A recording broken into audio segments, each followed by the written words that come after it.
And we're back in the Shadowlands. Gonna do a little bit more playing around with Night Fae tonight. Because before next week, I need to try Revendreth. And then on Monday, I need to decide what covenant I'm gonna stick to.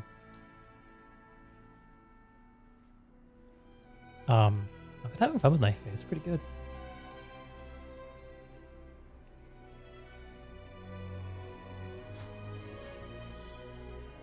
What do we have today? That looks interesting. I'm gonna go to the Night Fae Sanctuary. Start off my playtime tonight.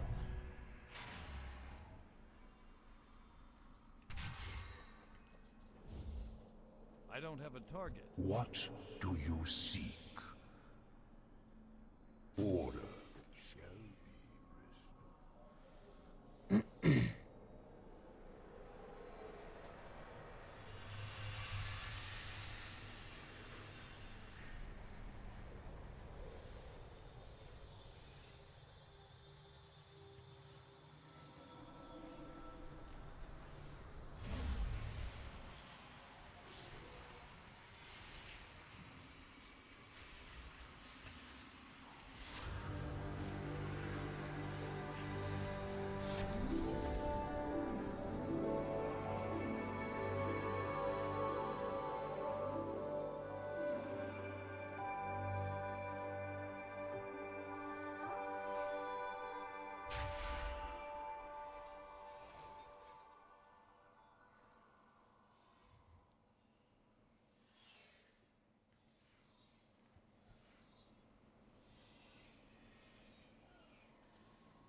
The music is so good.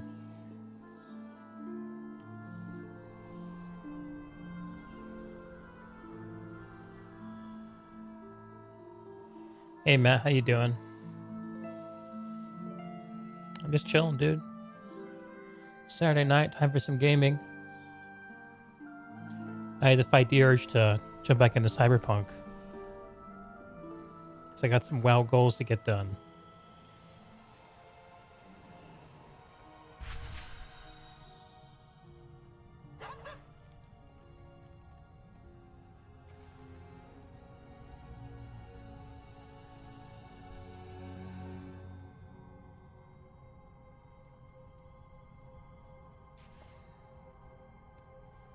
How's your Saturday? Or if you're European, I guess your Sunday morning. Where am I going? Yeah. Finished The Witcher. Congrats, sir. So that means you got through Blood and Wine too? Evil has no place in these woods. Complete the Disloyal Denizens World's Quest. Spires of Ascension Dungeon or the Necrotic Wake Dungeon. Okay.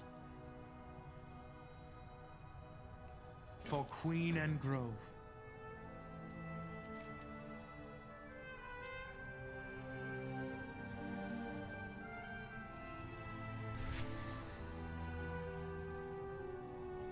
Sad they stopped working on the game. Nice, dude. Congrats on. I'm glad you're pleased with your endings. A beating heart, a thriving hope.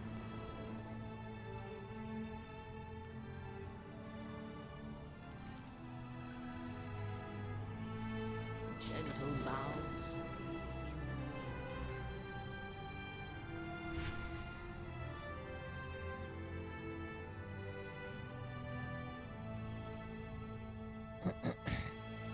Oh, you got Erendite? You're That's smarter cool. than you I've heard about that weapon.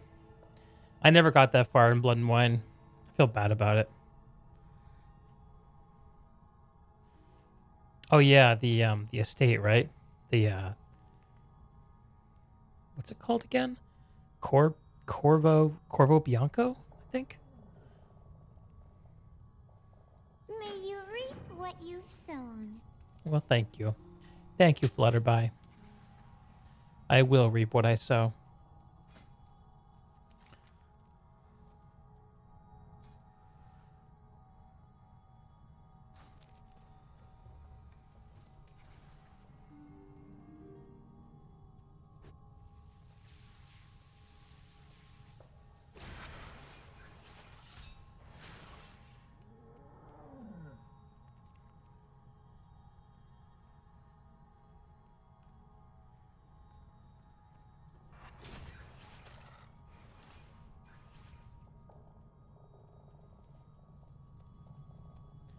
Didn't I build a command table here somewhere? Am I misremembering that? Nice. Yeah, I never finished Blood and Wine, so I never actually feel like I finished The Witcher. Every time I go back into it, I just kind of feel like... Always in stock. Every time I try to go back into it, I've kind of felt like, oh, well, like, I'm not getting the full value out of this because Something for every the vanilla game's not fresh in my mind. I can't remember why I didn't push through it. I'm pretty sure that I bought the Game of the Year edition and I had the full thing. Just gonna do side missions, buy as many weapons and stuff as you can, finish the horse racing champ. Word. How can I help? Alright. For Ardenweald. Aldraxis. Cool. So I know I started building the command table. I know I'm not imagining this.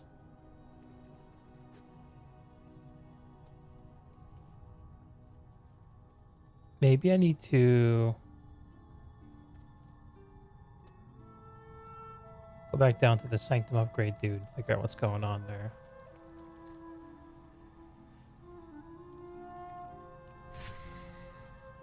Dig retail gamer. True. True, big retail. I was just playing Cyberpunk last night, the ultimate retail game. How you doing, Lex? Amazing you get the good ending. Can't lie, your boy got the bad ending twice. Finally, the third time you went to Google and got the good one.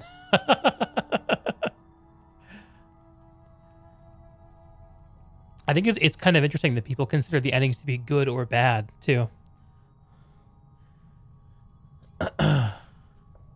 Like when I was looking back over all the series stuff, for the ending of the vanilla game,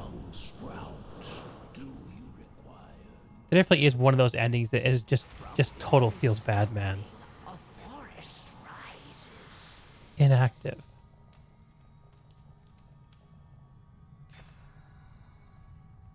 Active. Yeah, this is active. Where is this?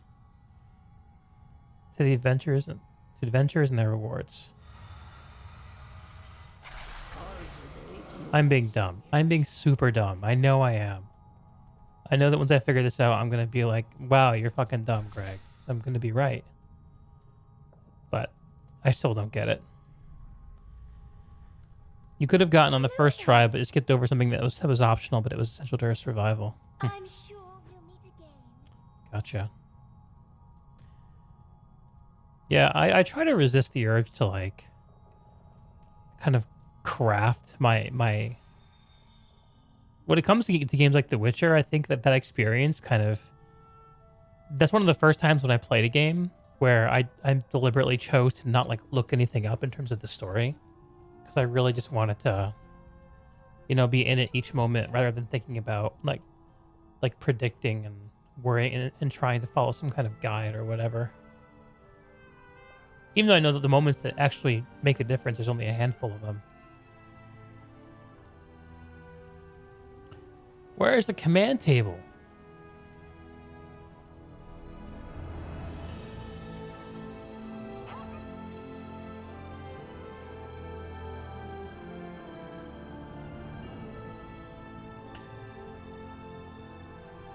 What can I do for you?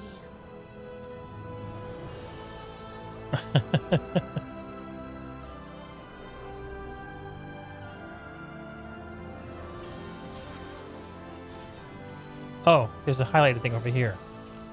All right. Oh, is it outside the tree?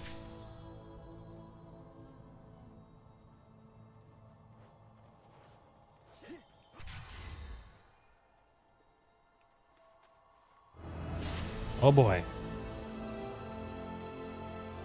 I'm not gonna lie, I kind of like Night Fae.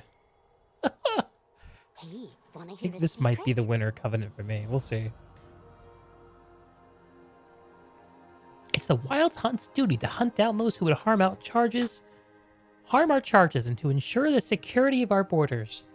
But as the crisis has grown, so have our duties to the Queen and Grove. This is where I come in. It's my duty to be aware of all that goes on within the Endless Forest. It's my charge to help deploy our resources so that we may aid our Queen. Allow me to demonstrate. You're never alone in the forest.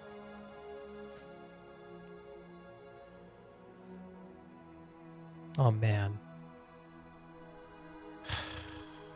Okay, fine. Fine, I'll do it. 2 physical damage, 2 physical damage.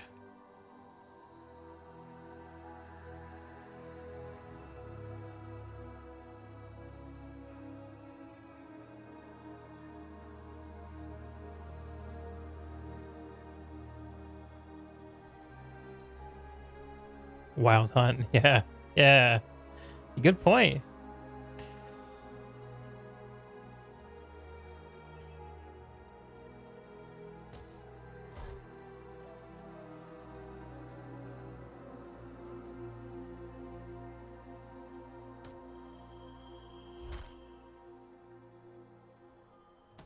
Does it cost more for me to bring in more?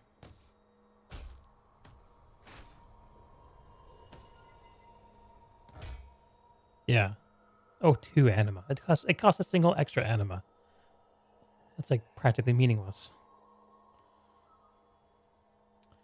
All right, so the Grove Tender heals the closest ally. Trapper. Winding tendrils ensnare all enemies, dealing 3 nature damage, reducing their damage by... okay. Doesn't really matter. Start the adventure.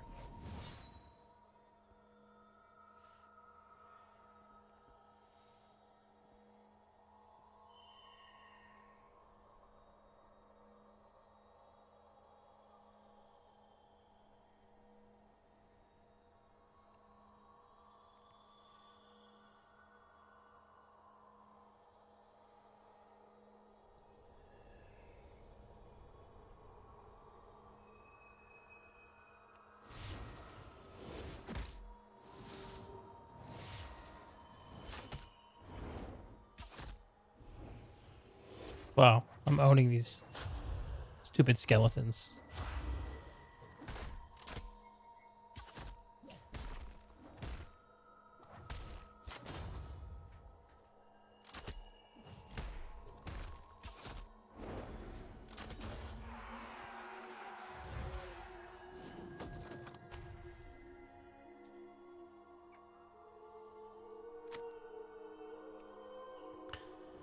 The threatening necromancer is protected by his minions. If you're not hitting him from range, you'll need to deal with them to hurt him. 44 damage to the furthest enemy. Roll shadow magic here. Make sure your ally can absorb the blow. So how can I tell which of my allies has the most health?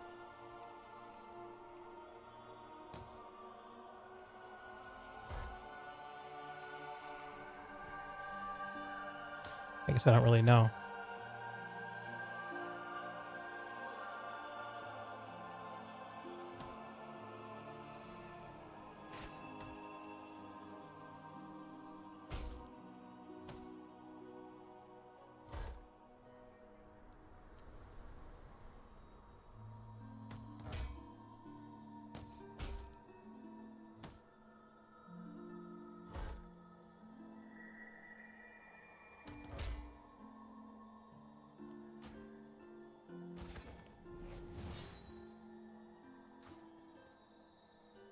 I knew you'd come to see me.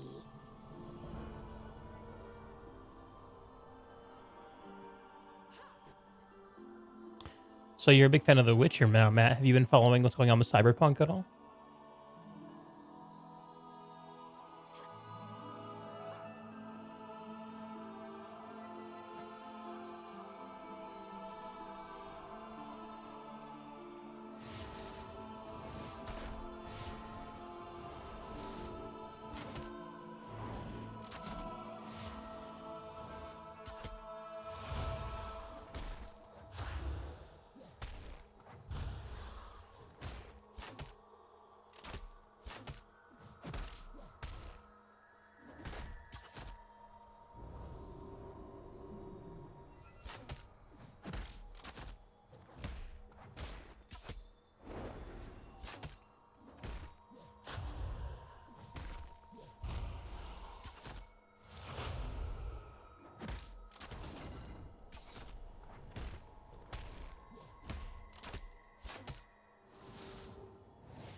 Okay.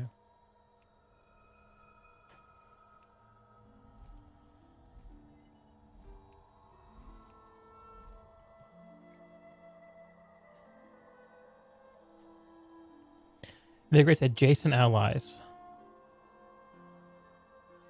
So the furthest enemy each turn for 2 turns.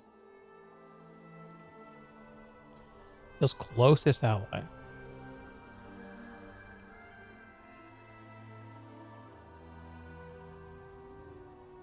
I should put Naya here on the edge. Grove Tender. Hang on, I'm not reading that right. Yeah, and then he goes in the middle. Put the Grove Tender here on the side. The Trapper like right here. That way everyone gets buffed, I think. These are going to do the closest enemy.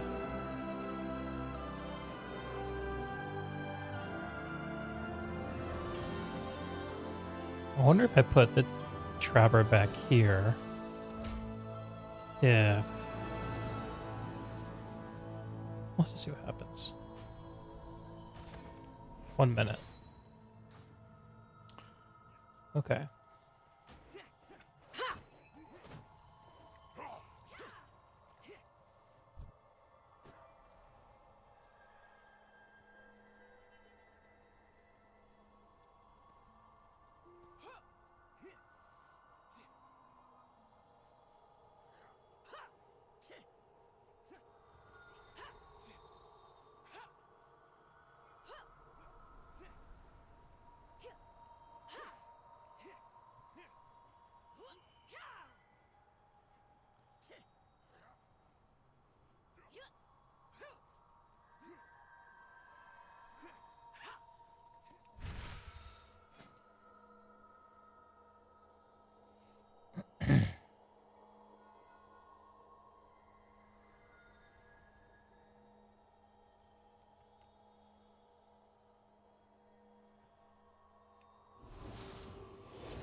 Oh boy. Naya needs a heal. There it is.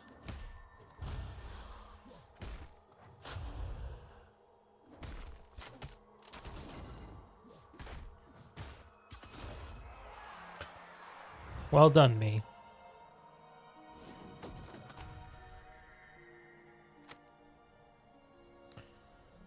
Oh boy, look at all these.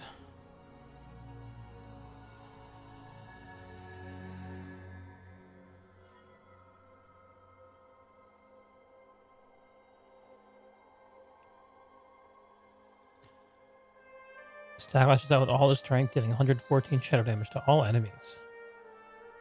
That's a lot of damage, man. 114.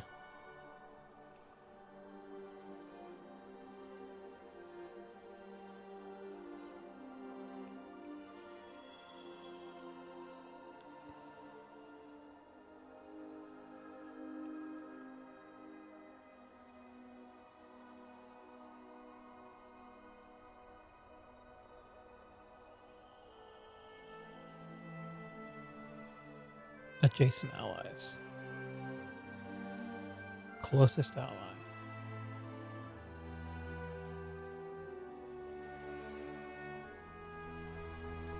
Is adjacency also diagonal?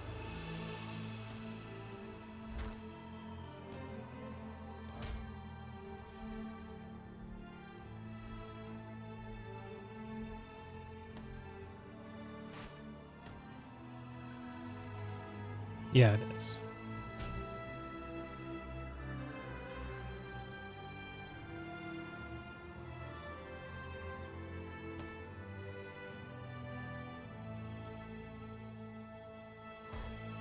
All right, we'll start this, see how it goes. Come back in 4 hours.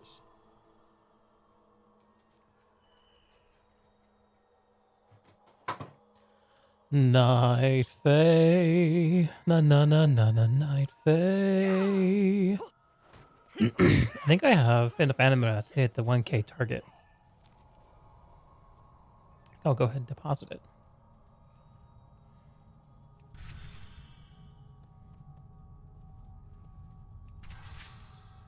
Tend to the tree. Shape its growth. Apparently not. The amount of anima that was reflected is in the reservoir, not in my bags. Makes sense. Fine, okay.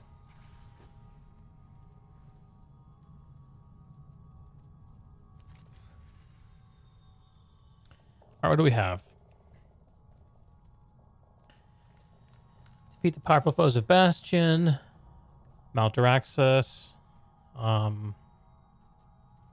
Maw. Lot to do. Lot to do.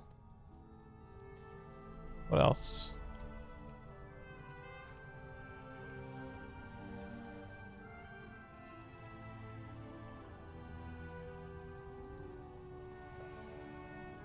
So we're doing Necrotic Wake.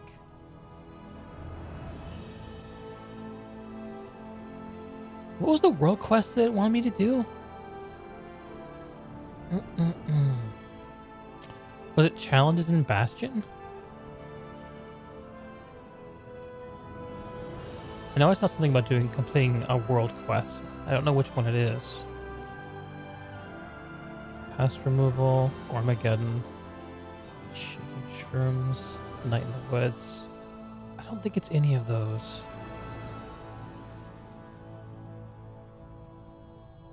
Crisis of memory. Maybe it's this one. Disloyal denizens.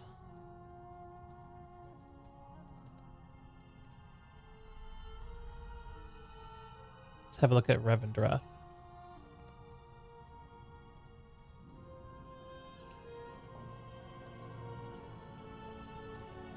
Nothing super exciting here. Except doing the campaign calling. Alright, let's go to Revendreth first. Get that done. And then we'll probably... Actually, let's see when that world quest in Bastion goes away. 1 day, 10 hours. Okay, so it's not a rush.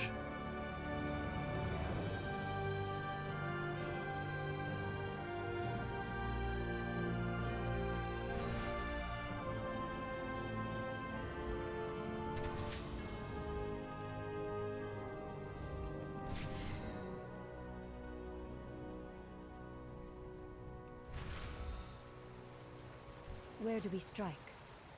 Do I need to stop in Warbox? I don't think I do. Alright, there's 2 world quests right here. 5 hours, 15 hours. Just knock these out real fast. Wing Cryptil. Alright. I'm gonna go release the bladder. I'll return in a moment.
Back, we are back.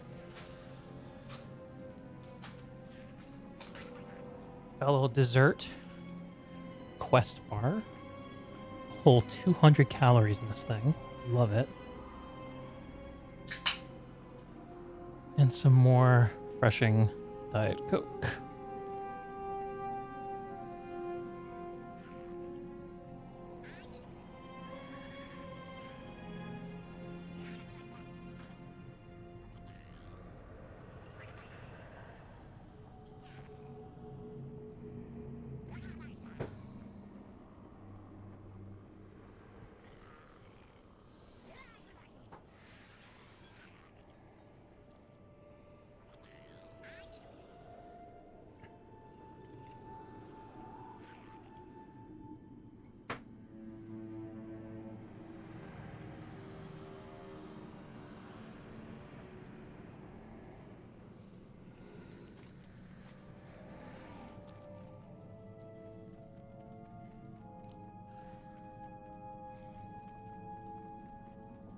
Revendreth is so flavorful.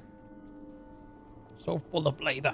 The The brokers have secured a cache of curious weapons from other realms. Let's see if they'll be of any use to our cause.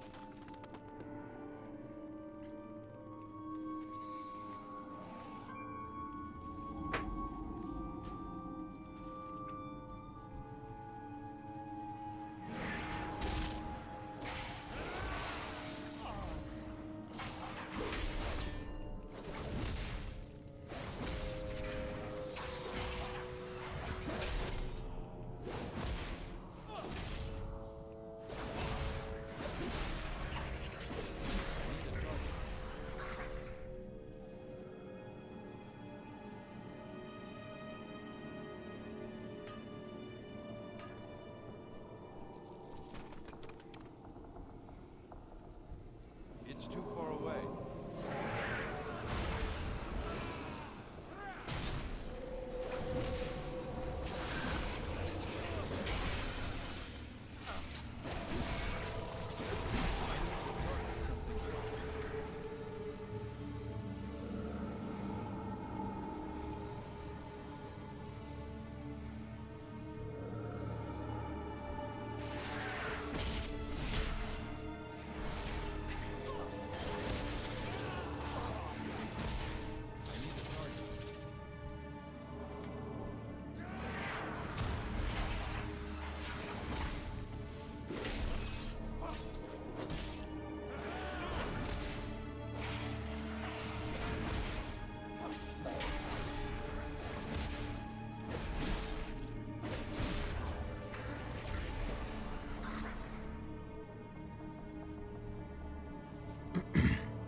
I'm out of range.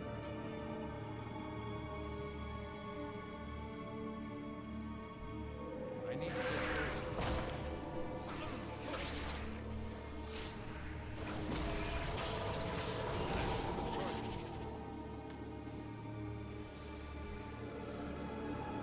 This is an easy one.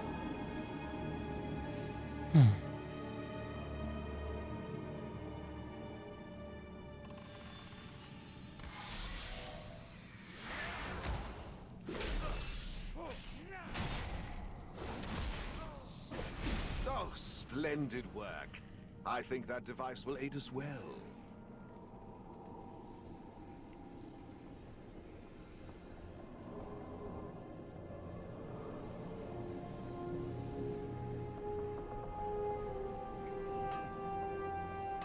I wonder, what would you guys think?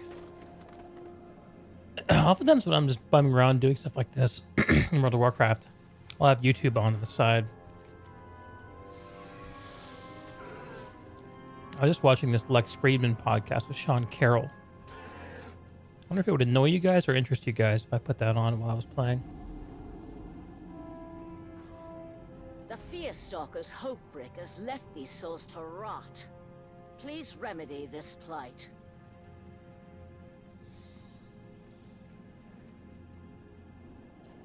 Oh, this one.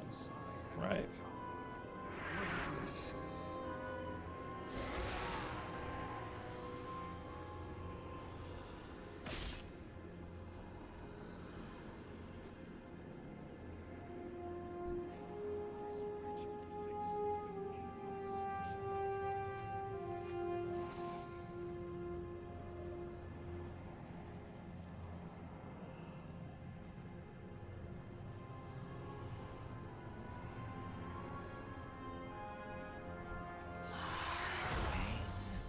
What do you sense?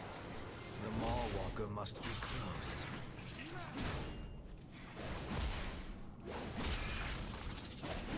It's too far away.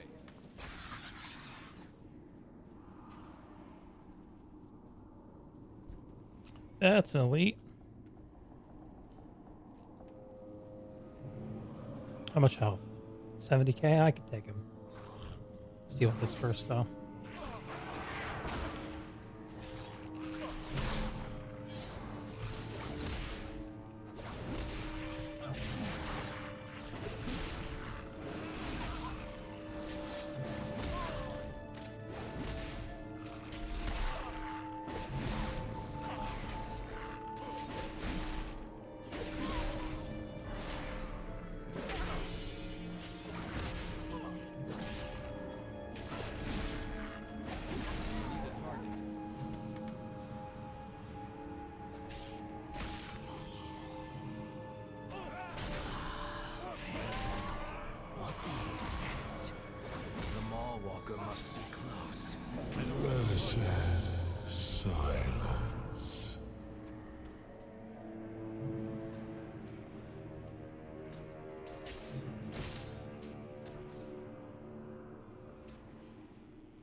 Right into my lap.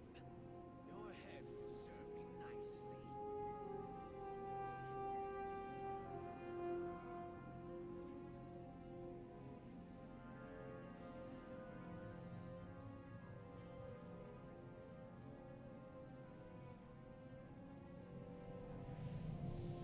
Screw around with something real fast.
Pain.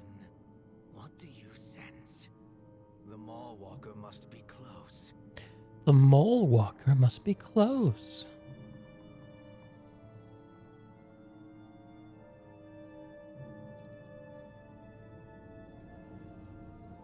Your death, it please faster.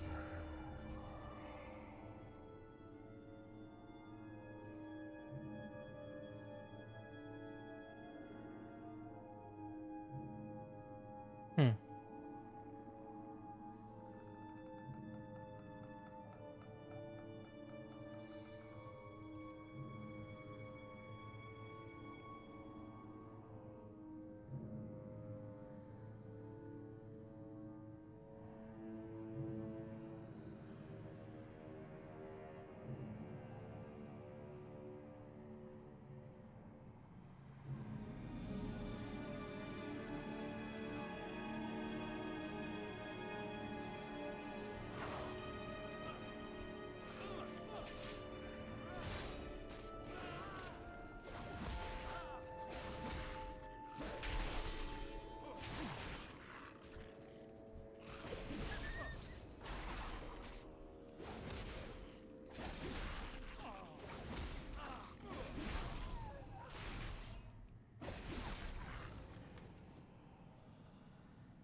I mean, let me know if this is too annoying.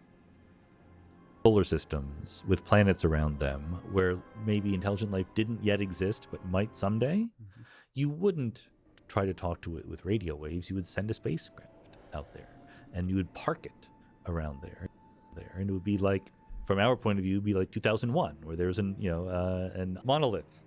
So there could be an artifact. In fact, the other way works also, right? There could be artifacts in our solar system that are have been put there by other technologically advanced civilizations, and that's how we will eventually contact them. We just haven't explored the solar system well enough yet to find them. the reason why we don't think about that is because we're young and impatient, right? Right. Like it would take more than my lifetime to actually send something to another star system and wait for it and then come back. So, but if we start thinking on hundreds of thousands of years or million-year timescales, that's clearly the right thing to do. Are you excited by the thing that Elon Musk is doing with SpaceX in general? But the idea of space exploration, even though your species is young and impatient? Yeah. No, I do think that space travel is crucially important long term, even to other star systems. And I think that many people overestimate the difficulty because they say, look, if you travel 1% the speed of light to another star system, we'll be dead before we get there, right? And I think that it's much easier. And therefore, when they write their science fiction stories, they imagine we could go faster than the speed of light because otherwise they're too impatient, right? We're not going to go faster than the speed of light, but we could easily imagine that the human lifespan gets extended to thousands of years. And once you do that, then the stars are much closer, effectively, right? And what's a 100-year trip, right? So I think that that's going to be the future, the far future, not my lifetime once again, but baby steps. And Unless your lifetime gets extended. well, it's in a race against time, right? Yeah. A friend of mine who actually thinks about these things said, you know, you and I are going to die, but I don't know about our grandchildren.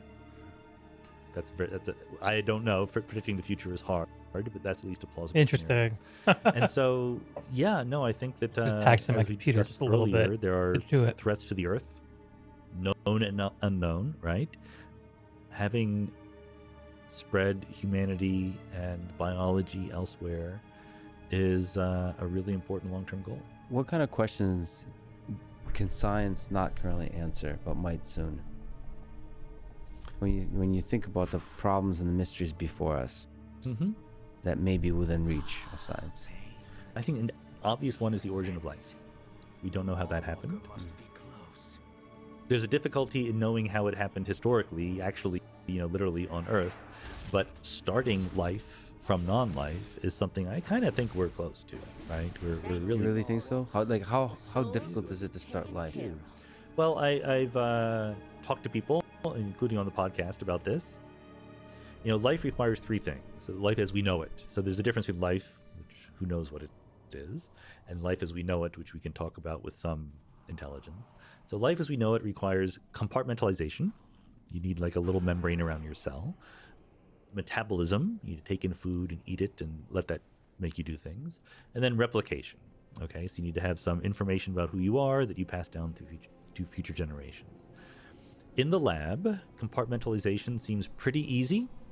Not hard to make lipid bilayers that come into little cellular walls pretty easily.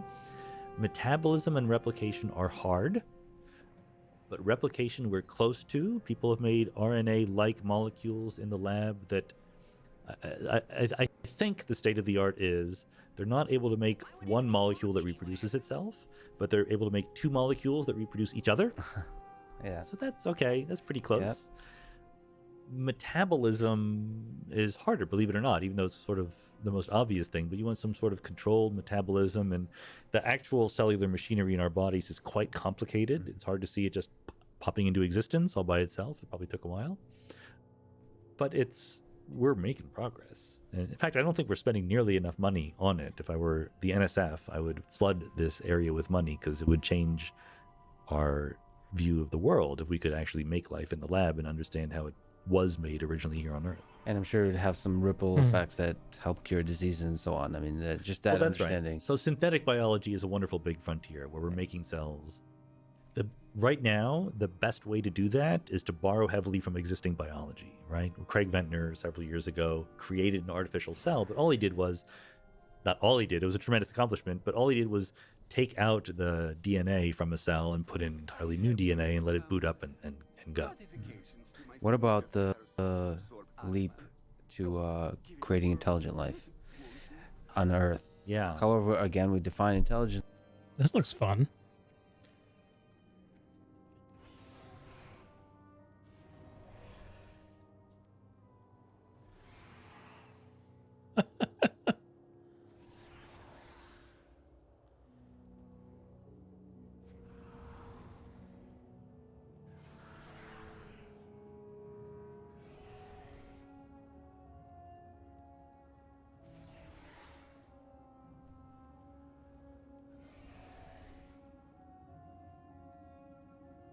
Uh-oh.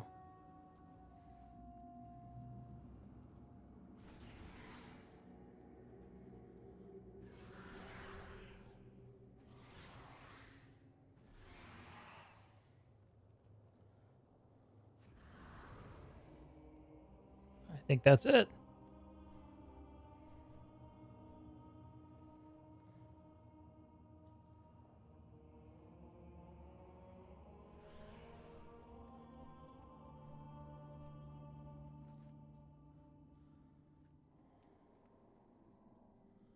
Land safely with parasol. Huh.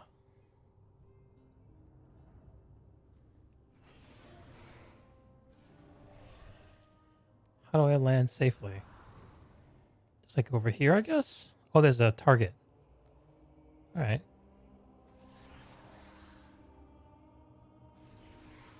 I guess the only goal is to land safely.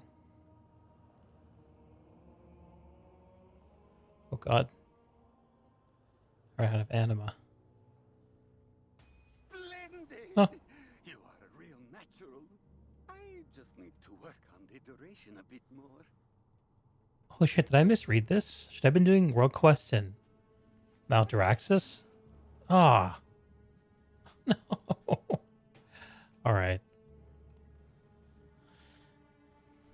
Of course, but let's just even say Homo sapiens, the modern intelligence in our human brain. Do you have a sense of what's involved in that leap and how big of a leap that is? So AI would count in this, or you really want life? You want really an organism in some sense? AI would count, I think. Okay. Yeah, of course AI would count, but Well, let's say artificial consciousness, right? So I do not think we are on the threshold of creating artificial consciousness. I think it's possible. I'm not, again, very educated about how close we are, but my impression is not that we're really close because we understand how little we understand of consciousness and what it is. So if we don't have any idea what it is, it's hard to imagine we're on the threshold of making it ourselves. But it's doable. It's possible. I don't see any obstacles in principle. So yeah, I would hold out some interest in that happening eventually. I think in general, consciousness, I think we'll be just surprised how easy consciousness is once we create intelligence. Yeah. I think consciousness is a thing that What's the difference? that's just something we all fake. Well, good. No, actually, I like this idea that in fact consciousness is way less mysterious than we think. Yeah. Because we're all at every time, at every moment, less conscious than we think we are, right? We can fool things. And I think that plus the idea that you not only have artificial intelligent systems, but you put them in a body, right? Give them a robot body. That will help the faking a lot. Yeah, I think creating consciousness in artificial consciousness is as simple as asking a Roomba to say I'm conscious and refusing to be talked out of it. Could be. Yeah. And I mean, I'm almost being silly, but that's what we do. That's what we do with each other. This the kind of that consciousness is also a social construct, and a lot of our ideas of intelligence is a social construct, and so reaching that bar involves something that's beyond. That's not doesn't necessarily involve the fundamental understanding of how you go from electrons to neurons to cognition. No, actually, I think that is an extremely good point. And in fact, what it suggests is, so yeah, you referred to Kate Darling, who I had on the podcast, and who does these experiments with very simple robots, but they look like animals, and they can look like they're experiencing pain, and we human beings react very negatively to these little robots looking like they're experiencing pain. And what you want to say is, yeah, but they're just robots. It's not really pain, right? It's just some electrons going around. But then you realize, you and I are just electrons going around, and that's what pain is also. And so what I would have an easy time imagining is that there is a spectrum between these simple little robots that Kate works with and a human being, where there are things that sort of by some strict definition, Turing test level thing, are not conscious, but nevertheless walk and talk like they're conscious. And it could be that the future is, Siri is close, right? And so it might be the future has a lot more agents like that. And in fact, rather than someday going, aha, we have consciousness, we'll just creep up on it with more and more accurate reflections of what we expect. And in the future, maybe the present, for example, we haven't met before, and you're basically assuming that I'm human. It's I give it a high probability. at this time, because but in the future, there might be question marks around that, right? Yeah, no, absolutely. Certainly, videos are almost to the point where you shouldn't trust them already. Photos you can't trust, right? Videos is easier to trust, but we're getting worse. We're getting better at faking them, Yeah, right? we're getting better at faking. Yeah. So physical, embodied people. What's so hard about faking that? So This is very depressing. This conversation we're having right now. So no, to me, it's exciting. To me, you're doing it, What's so the it's thing? exciting to you, but it's a sobering thought. We're very bad, right, at imagining what the next 50 years are going to be like when we're in the middle of a phase transition as we are right now. Yeah, and in general, I'm not blind to all the threats. Yeah. I am excited by the power of technology to protect us against the threats as they That's evolve. cool. I'm not as much as Steven Pinker optimistic about the world, but in everything I've seen, all of the brilliant people in the world that I've met are good people. So the army of the good in terms of the development of technology is large. Okay, you're way more optimistic than I am. I think that goodness and badness are equally distributed among intelligent and unintelligent people. I don't see much of a correlation there. Interesting. Neither of us have proof. Yeah, exactly. Again, the opinions are free, right? Nor definitions of good and evil. We come without definitions or without data. Yeah. Opinions. So what kind of questions can science not currently answer, may never be able to answer in your view? Well, the obvious one is what is good and bad. What is right and wrong. I think that there are questions that science tells us what happens, what the world is, and what it does. It doesn't say what the world should do or what we should do because we're part of the world. But we are part of the world, and we have the ability to feel like something's right, something's wrong. Some serious And latency. To make a very long story very short, I think that the idea of moral philosophy is systematizing our intuitions of what is right and what is wrong. And science might be able to predict ahead of time what we will do, but it won't ever be able to judge whether we should have done it. So, you're kind of unique in terms of scientists. It doesn't have to do with podcasts, but even just reaching out, I think you referred to as sort of doing interdisciplinary science. So you reach out and talk to people that are outside of Big your Mortal discipline, Strike. which I always hope that's what science was for. In fact, I was a little disillusioned when I realized that academia is very siloed. Yeah. And so the question is, at your own level, how do you prepare for these conversations? How do you think about these conversations? How do you open your mind enough to have these conversations? And it may be a little bit broader. How can you advise other scientists to have these kinds of conversations? Not at the podcast. The fact that you're doing a podcast is awesome. Other people get to hear them. Yeah. But it's also good to have it without mics in general. It's a good question, but a tough one to answer. I think about, a guy I know who's a personal trainer, and he was asked on a podcast, how do we, psych ourselves up to do a workout? How do we make that discipline to go and work out? And he's like, why are you asking me? Like, I can't stop working out. Like, I don't need to psych myself up. So, and likewise, he asked me, like, how do you get to, like, have interdisciplinary conversations and all sorts of different things with all sorts of different people? I'm like, that's what makes me go, right? Like, I couldn't stop doing that. I did that long before any of them were recorded. In fact, a lot of the motivation for starting recording it was making sure I would read all these books that I had purchased, right? Like, all these books I wanted to read, not enough time to read them. And now if I have the motivation, because I'm going to, interview Pat Churchland, I'm going to finally read her book, And it's absolutely true that academia is extraordinarily siloed, right? We don't talk to people. We rarely do. And in fact, when we do, it's punished, the people who do it successfully generally first became very successful within their little siloed discipline, and only then did they start expanding out. If you're a young person, I have graduate students, and I try to be very, very candid with them about this, that it's, most graduate students do not become faculty members, right? It's a tough road. And so live the life you want to live, but do it with your eyes open about what it does to your job chances. And the more broad you are and the less time you spend hyper specializing in your field, the lower your job chances are. That's just an academic reality. It's terrible. I don't like it, but it's a reality. And for some people, that's fine. Like, there's plenty of people who are wonderful scientists who have zero interest in branching out and talking to anyone outside their field.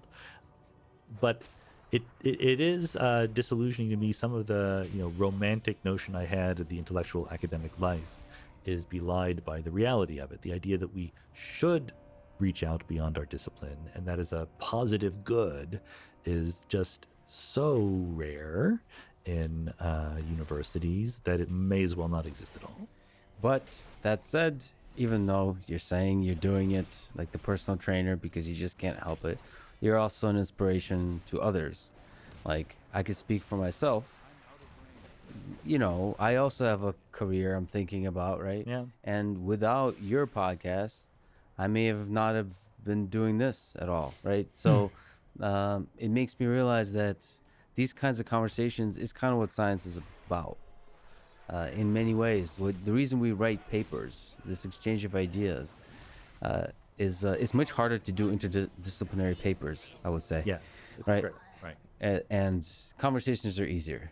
So conversations is a beginning, and in the field of AI, it's obvious that we should think outside of pure computer vision competitions and a particular data sets. We should think about the broader impact of how this can be, reaching out to physics, to psychology, to neuroscience, and having these conversations. So you're an inspiration, and so. Well, thank you very much. That's very sweet, but never know how the world changes. I mean, the fact that this stuff is out there, and I've a huge number of people come up to me, grad students, really loving the podcast, inspired by it, and they will probably have that. There'll be ripple effects when they become faculty and so on. So we can end on a balance between pessimism and optimism. And Sean, thank you so much for talking today. It was awesome. No, Lex, thank you very much. Oh wow, that's a short interview. 34 minutes. Huh. It's too far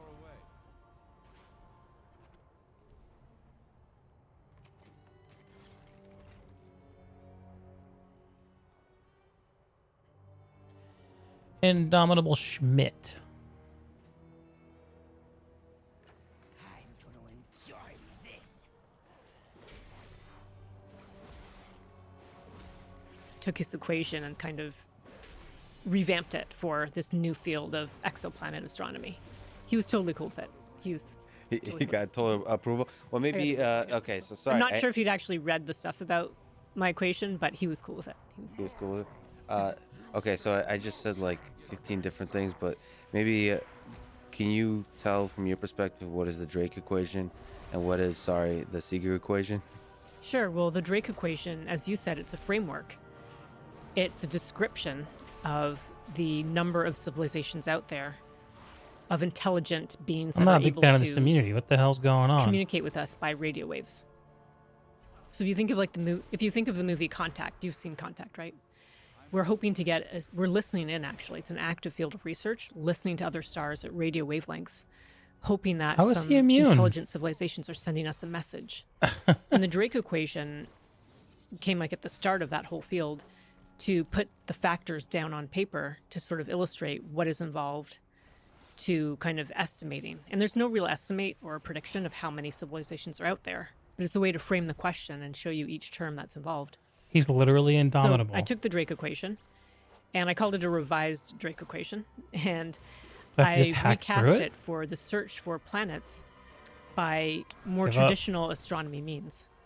We're looking at stars, looking for planets, looking for rocky planets, looking for planets that are the right temperature for life, looking for planets that might have life that outputs gases that we might detect in the future. It's the same spirit of the Drake equation. It's not going to give us any magic numbers. It's not going to say, hey, here's exactly what's out there. It's meant to kind of guide of where we're going. Although the Drake equation the initial equation proposed actual numbers for those variables, right? Oh, yes, the equation proposed numbers, and you can still plug your own numbers in. And there's this really cute website that lets you, for both the Drake and my revised equation, plug in some numbers and see what you get. So, yeah. So okay, so what are I mean, what are the variables, but maybe also what are like the critical variables? So in my equation, I set out to what are the numbers of inhabited planets that show signs of life by way of gases in the atmosphere that can be attributed to life.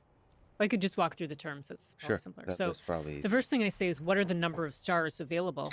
And it's not that those trillions and trillions of stars everywhere. It's what are available to like a specific search. And so, for example, the MIT-led NASA mission TESS is surveying the sky looking for all kinds of planets, but it also has stars. It has about 30,000 red dwarf stars. So we just take a number of stars that a given survey can access. So that's what the number of stars is. Then I wanted to know what kind of stars are quiet. I called it fraction of those stars that is quiet. In the case of TESS, the way it's looking for planets is planets that transit the star. They go in front of the star as seen from the telescope. But it turns out that some stars are very active, they're variable, and they brighten and dim with time, and that interferes with our computer. observation. I apologize Render for that video. interrupting. So it's You a can do it. transiting planet.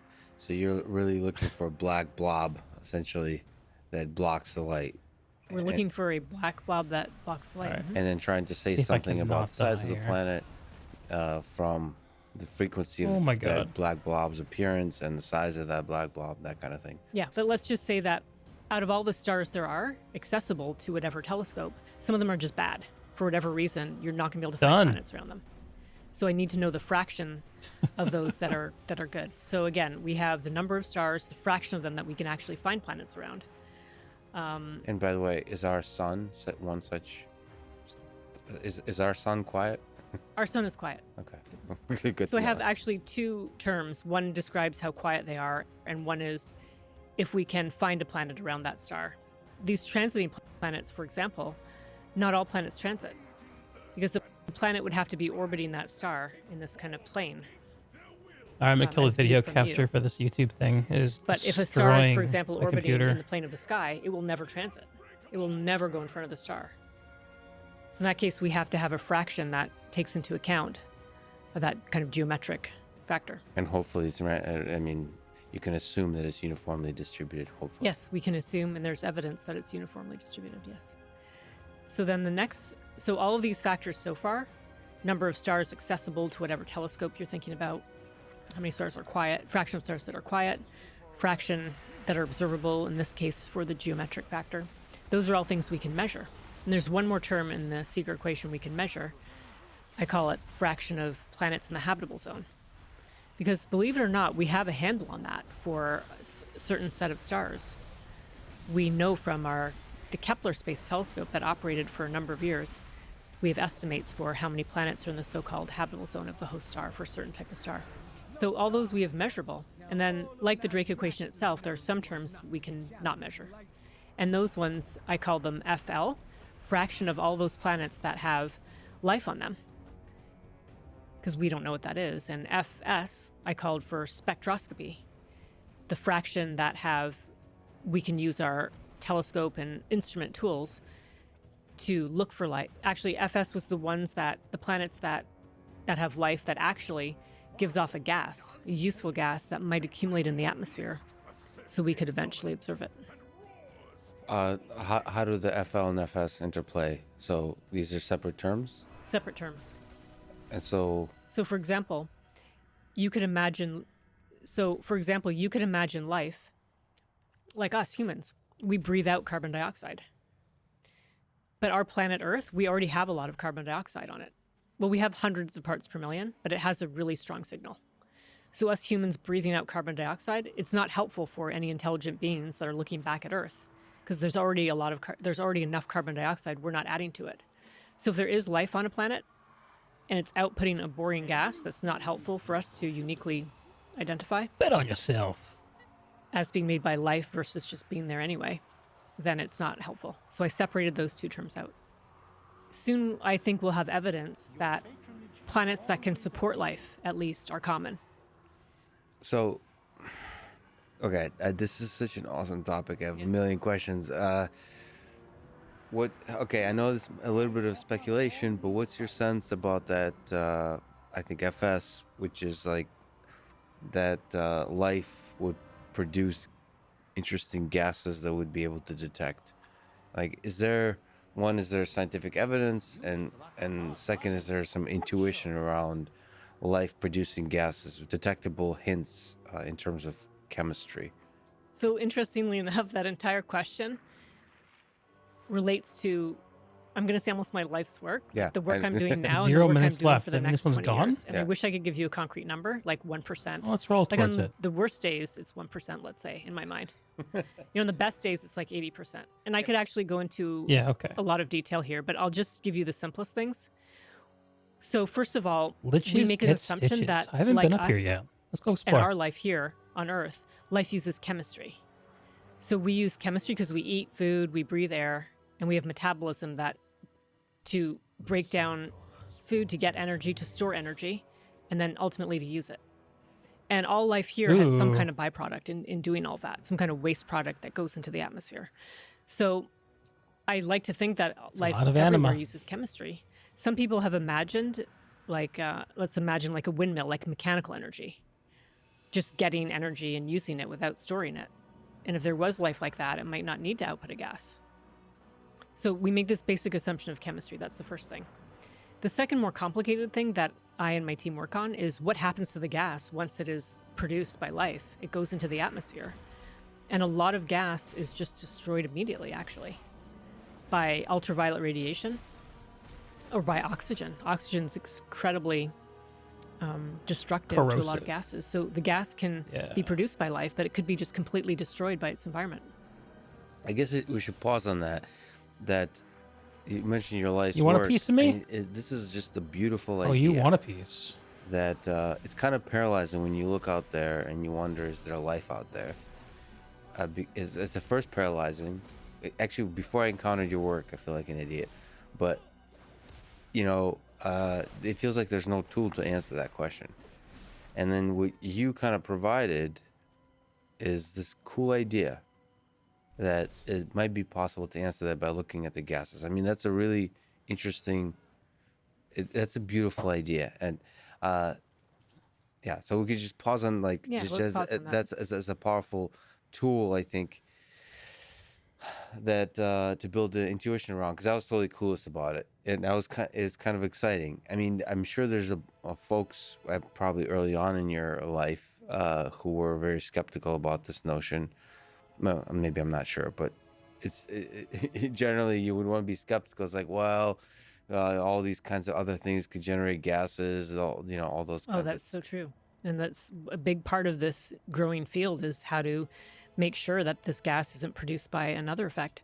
But I do want to, again, pausing on that and going back a bit, it's incredible to think, but like at least almost 100 years ago, there's a record of someone talking about the idea of a gas being an indicator of life elsewhere.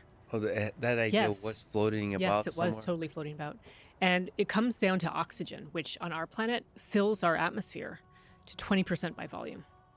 And, we rely on oxygen to breathe. When you hear about the people on Mount Everest running out of air, they're really running out of oxygen. Well, they're running out of oxygen because the air is getting thinner as they climb up the mountain. Bro. But without plants and bacteria, there's bacteria that I'll also fuck 'em up. photosynthesizes and produces oxygen as a waste product. Without those, we would have virtually no oxygen. Our atmosphere would be devoid of oxygen. So what if you were to analyze Earth? Is oxygen the strong indicator here? Oxygen's a huge indicator, and that's what we're hoping, that there is an intelligent civilization not too far from here, around a planet orbiting a nearby star, with the kind of telescopes we're trying to build. And they're looking back at our sun, and they've seen our Earth, and they see oxygen. And they probably won't be like 100.0% sure that there's life making it. But if they go through all the possible scenarios, they'll be left with a pretty strong hint that there's life here. Yeah. Okay, but how do you detect that type of gases that are on the planet from a distance? And Light, that's, right? going back to that's what people were skeptical about. When I first started working on exoplanets, a long time ago, people didn't believe we would ever, ever, ever study an exoplanet atmosphere of any kind. And now dozens of them are studied. There's a whole field of people, hundreds of people working on exoplanet atmospheres, actually. Wow.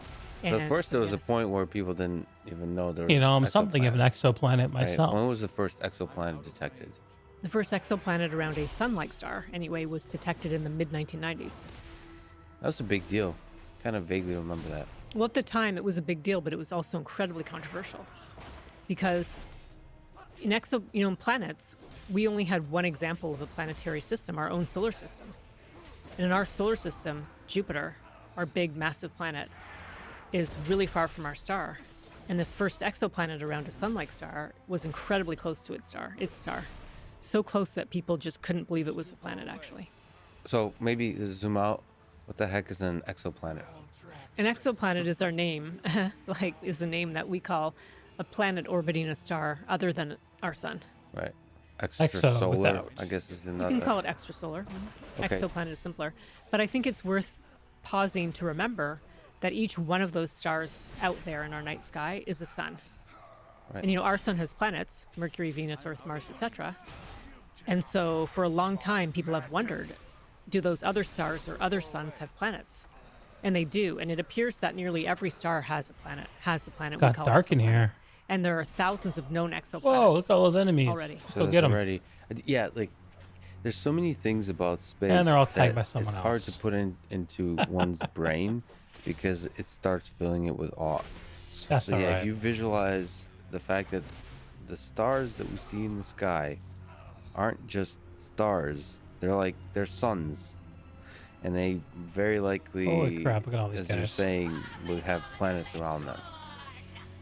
There's all these planets roaming about in this like dimly lit darkness with potentially life. I mean, it's just mind blowing. But maybe can you give a brief like history of discovering all the exoplanets? So there's I'm no host. exoplanets in the 90s.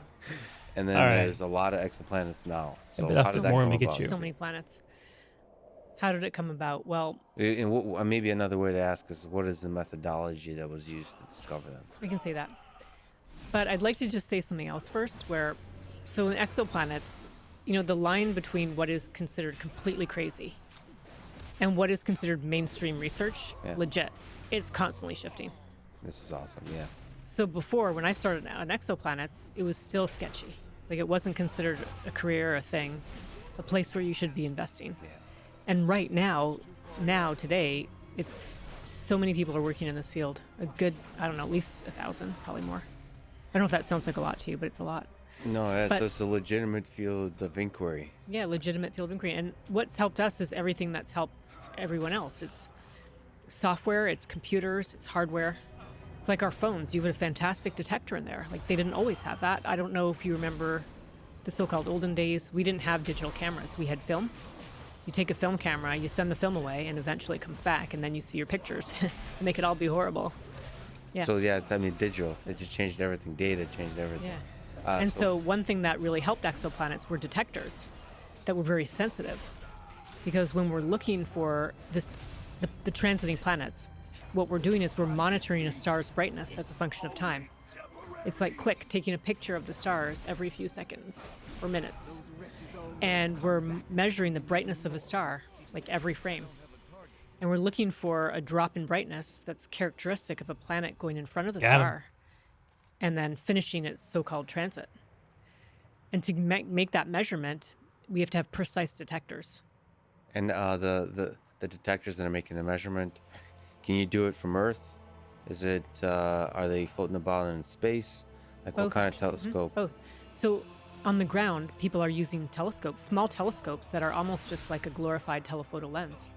And they're looking at big swaths of the sky. And from the ground, people can find giant planets like the size of Jupiter. So it's about 10 to 12 times the size of Earth. We can find big planets because we can reach about 1% precision. So I'm not sure how technical you want to get, but Well, yeah. Well, how many pixels are we talking about? Like what? You mentioned phones. There's a bunch of megapixels, I think. so for exoplanets, you want to think about it as like a pixel or less than a pixel. We're not getting any information. But to be more technical, our telescope, spreads the light out over many pixels. but we're not getting information. We're not Schmixels. tiling the planet with pixels. It's just like a point of light, or in most cases, we don't even see the planet itself, just the planet's effect on the star. But another thing that really helped was computers, because transiting planets are actually quite rare. I mean, they don't all go in front of their star. Right. And so to find transiting planets, we look at a big part of the sky at once, or we look at tens of thousands or hundreds of thousands, or even in some cases, millions of stars at one time. And so, you're not going to do this by hand, going through a million stars, counting up the brightness. So we have computer software and computer code that does the job for us and looks for counts the brightness and looks for a signal that could be due to a transiting planet. And, I just finished a job called Deputy Science Director for the MIT-led NASA mission TESS. And it was my purview to make sure that we got the planet candidates, the transiting light curves, out to the community so people could follow I them should up figure out pet battles, and but I figure just out if don't they're actual care. planets or false positives. So Also publish the data so that people could just publish the data. all the data scientists out there could crunch and see if they can discover something. They can discover something. And in fact, the NASA policy for this mission is that all the data becomes public as soon as possible. So anyone could act. It's not as easy as it sounds, though, to download the data and look for planets. But there is a group called planethunters.org, and they take the data and they actually crowdsource it out to people to look for planets. Yeah, and they often find signals that our computers and our team missed. So we mentioned exoplanets. What about Earth-like, or I don't know what the right distinction is, if is it habitable or is it Earth-like planets? Or what are those different categories, and how can we tell the difference and detect each? Right. So we're not at Earth-like planets yet. Oh my god. All the planets we're finding are so different from what we have in our solar system. They're just easier planets to find, but like... In which way? For example, there could be a Jupiter-sized planet where an Earth should be. We find planets that are the same size as Earth. I gotta interrupt that. But are orbiting way closer to their star than Mercury is to our sun. And So they're so close that, because close to a star means they also orbit faster. And some of these hot super Earths, we call them, their time to go around their star is less than a day. And they're heated so much by their star. They're heated so much by the star, we think the surface is hot enough to melt rock. So instead of running out by the bay or the river, you'll have like liquid lava. There'll be liquid lava lakes on these planets, we think. And life can't survive. Way too hot. Molecules for life would just be molecules needed for life just wouldn't be able to survive those temperatures. We have some other planets. One of the most mysterious things out there, factoid, if you will, is that I didn't the use most common type of planet we know about so at all. far is a planet that's in between Earth and Neptune size. It's I 2 to 3 didn't use times the rallying size of cry. Earth. I'm not sure how much that would have helped. And we have no solar system counterpart. Fear could have helped. That is like going outside to the forest and finding some kind of creature or animal that just no one has ever seen before, and then discovering that is the most common thing out there. And so we're not even sure what they are. We have a lot of thoughts as to the different types of planet it could be, but people don't really know. I mean, what are your thoughts about Didn't what use it the could meat be? hook at all. Well, one thought, and this is more when we want to be rather than might be, is that these so-called mini Neptunes, we call them, that they are water worlds, that they could be scaled up versions of Jupiter's icy moons, such that they are planets that are made of more than half of water by mass. So, yeah, and what's the connection between water and life and the possibility of seeing that from a gas perspective? Okay, so all life on Earth needs liquid water. And so there's been this idea in astronomy or astrobiology for a long time called follow the water. Find water, that will give you a chance of finding life. But we could still zoom out, and the community consensus is that we need some kind of liquid for life to originate and to survive, because molecules have to react. If you don't have a way that molecules can interact with each other, you can't really make anything. And so when we think of all the liquids out there, water is the most abundant liquid in terms of planetary materials. There really aren't that many liquids. Crap. Like I mentioned, liquid rock, way too hot for life. We have some really cold liquids, like almost gasoline, like ethane and methane lakes that have been found on one of Saturn's moons, Titan. That's so cold, though. And for exoplanets, we can't study really cold planets because they're just simply too dark and too cold. So we usually are just left with looking for planets with liquid water. Owned. And to your point, it's you remember we talked about how planets are less than a pixel in that way to say. So we can't see oceans on a planet. We're not going to see continents and oceans, not yet anyway. But we can see gases in the atmosphere. And if it's a small rocky planet, and this is going into some more detail, if we see a small rocky planet with water vapor in the atmosphere, we're pretty sure that means there has to be a liquid water reservoir. Because it's not intuitive in any way. But Water shout. is broken up by ultraviolet radiation from the star or from the sun. And on most planets, when water is broken up into H and O, the hydrogen, will escape to space. Because just like when you think of a child letting go of a helium-filled balloon, All right, let's it find this. floats upwards. Carries And hydrogen's rest. a light gas and will leave from the planet. And then move on. So ultimately, if you have to what? water, unless there's an ocean, I kind of want to do this Theater of water Pain vapor in the quest. atmosphere, that water vapor should be destroyed by ultraviolet radiation. Got it. So there's there's a need for There's liquid. too much shit going on there. I mean, I guess Ignore it. it was water. Well, is water essential or is it other liquids? I mean, the chemistry here is probably super complicated. Well, there's not an infinite number of liquids. Right. There's maybe like 5 liquids that can exist inside or on the surface of the planet. And water is the one that exists for the largest range of temperatures and pressures. And it's also the easiest type of planet for us to find and study is one with water vapor, rather than a cold planet that has ethane and methane lakes. What's your personal, in terms of solar systems and planets, that you're most hopeful about in terms of our closest neighbors, that you kind of have a sense that there might be somebody living over there, whether it's bacteria or somebody that looks like us? I'm hopeful that every star nearby has a planet. Has some life. Because it almost has to for us to make progress. We have to have that dream condition. So the dream condition is like life is just super abundant out there. Yeah, the dream condition is that life is super abundant, and it's based on the thought that if there is a planet with water and continents, that it also has the ingredients for life, and that the kind of base kernel thought is that if the ingredients for life is there, life will form. That's what we're holding on to. With a relatively high probability. Yes, that's it. Okay, let's go into land of speculation. What about intelligent life? Us humans consider ourselves intelligent, surprisingly, or unsurprisingly. Do you think about, from your perspective of looking at planets from a gas composition perspective, and in general, of how we might see intelligent life, and your intuition about whether that life is even out there? I think the life is out there somewhere. The huge numbers of stars and planets. I like to think that life had a chance to evolve to be intelligent. I'm not convinced the life is anywhere near here, only because if it's hard for intelligent life to evolve, then it will be far away by definition. Well, the sad thing is, maybe from the artificial intelligence perspective, is it makes me sad there might be intelligent life out there that we're just not, like, the pathways of evolution can go in all these different directions where we might not be able to communicate with it, or even know that or even detect its intelligence, or even comprehend its intelligence. Yeah, I'm convinced cats are more intelligent than humans, that we're just not able to comprehend the measures, the proper measures of their intelligence. My dog is so funny. He's a golden doodle. His name's Leo.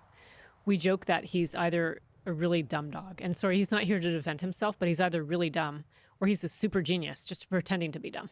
Yeah. I mean, it's possible he's some multidimensional projection of alien life here, monitoring one of the top scientists in the world trying to find aliens, just to make sure that humans don't get out of hand. It's funny. Oh, I'm definitely going to go in and ask him about that. Ask him about that when I get home. She's onto something. Yeah. What might we look for in terms of signs of intelligent life? From your toolkit, do you think there are things that we might be able to use, or maybe in the next couple of decades discover, that would be different than life that's like bacteria, that's primitive life? I still love SETI, Search for Extraterrestrial Intelligence. I like to hope that if there is a civilization out there, they're trying to send us a message. I think, like, think about it. I don't know. What are your thoughts? Like, if you think about our Earth, there's no structure we've built that intelligent civilizations could see from far away. There's literally nothing, not even the Great Wall of China. And so to think, like, why would this other civilization build a giant structure that we could see? Yeah, so with SETI, the idea is that we're both trying to hear signals and send signals, right? Or Well, we haven't sent one. They call that METI, messaging. Right. And there's a big kind of fear over METI because you want to tell them you're here. It's kind of this, like, let's wait till they call us. yeah. So It's we like should the be, though. dating game. You have to, like, how many days do I wait before I call, kind of thing. Yes, it is. And so, but the funny thing is, if no one's sending us a message, if everybody's only listening, how do you make progress? That's right. And So- I mean, but there's the Voyager spacecraft. So we have these little pixels of robots flying out all over the place. Some of them, like the Voyager, reach out really far, and they have some stuff on them. Okay, We do. We have the Voyager, but they're not really going anywhere in particular, and they're moving very, very slowly on a cosmic scale. Yeah, and me saying So- they're far is kind of silly. 'Cause Yeah, it's all relative in astronomy. It's all relative. Yeah. Yeah, so if we look at Earth from an alien perspective, from visually and from gas composition, I wonder if it's possible to determine the degree of maybe productive energy use. I wonder if it's possible to tell, like, how busy these Earthlings are. Well, let's zoom out again and think about oxygen. So when cyanobacteria arose like billions of years ago and figured out how to harness the energy of the sun for photosynthesis, they re-engineered the entire atmosphere. 20% of the atmosphere has oxygen now. Like, that is a huge scale. You know, they almost poisoned everything else by making this, what was apparently very poisonous to everything that was alive. But imagine, so are we doing anything at that scale? Like, are we changing anything at like 20% of the Earth with a giant structure, or 20% of this, or 20% of that? Like, we aren't actually. Yeah, that's humbling to think that we're not actually having that much of an impact. I know. Well, we are, because in a way we're destroying our entire planet. But it's humbling to think that from far away, people probably can't even tell. But from the perspective of the planet, when we say we're destroying, global warming, all that kind of stuff, what we really mean is we're destroying it for a bunch of different species, including humans. But, like, I think the Earth will be okay. Oh, the Earth will remain. Whatever happens to us, the Earth will still be here. And it'll still be difficult to detect any difference. Like, it's sad to think that if humans destroy ourselves, except potentially with nuclear war, it would be hard to tell that anything even happened. Yeah, it will be hard to tell from far away that anything happened. What are your thoughts? Now, this is really getting into speculation land. You've mentioned exoplanets were in the realm of, there's this beautiful edge between science and science fiction that some of us, a rare few, are brave enough to walk. I think in academia, you were brave enough to do that. I think in some sense, artificial intelligence sometimes walks that line a little bit. There is so much excitement about extraterrestrial life and aliens in this world. I mean, I don't know how to comprehend that excitement, but to me, it's great to see people curious, because to me, extraterrestrial life and aliens is at the core a scientific question, and it's almost looks like people are excited about science. They're excited by discovery, Right? and then the possibility that there's alien life that visited Earth or is here on Earth now is excitement about discovery in your lifetime, essentially. I mean, what do you make of that? There's recent events where DARPA or DoD released footage of these unmanned aerial phenomena, they're calling them now, UAP. They got everybody like super excited, like maybe there is like what's here on Earth. Do you follow this world of people who are thinking about aliens that are already here or have visited? I don't really follow it. They follow me, I'd say. Because in this field, if you're a scientist of any kind, you get the people contact us, me. And there's a lot of them about, hey, I have stuff you should see. Hey, the aliens are already here. I need to tell you about it. And I know there are people out there who really believe. There's a psychology to it. There's a psychology to it. And it's fascinating. But okay, so it's similar to artificial intelligence. But like you, I'm still enamored with the point that it is out there and that people believe so strongly and that so many people out there believe. And I don't know. I'm not as allergic to it as some scientists are, because ultimately, if aliens showed up or do show up or have showed up, you know, these are going to be very difficult to study scientific phenomena. Like, in fact, like going back to cats and dogs, like, I think we should be more open-minded about developing new tools and looking for intelligent life on Earth that we haven't yet found, or even understanding the nature of our own intelligence, because it kind of is an alien life form, the thing that's living, you know, in our skull. It's so true. And we don't understand consciousness. Yeah, it's true. We don't understand how biology's hard. You know, unpacking it and working it all out, it's a stretch. And they say too that our thinking mind is like the tip of a pyramid, that everything else is happening under the hood. But what is happening?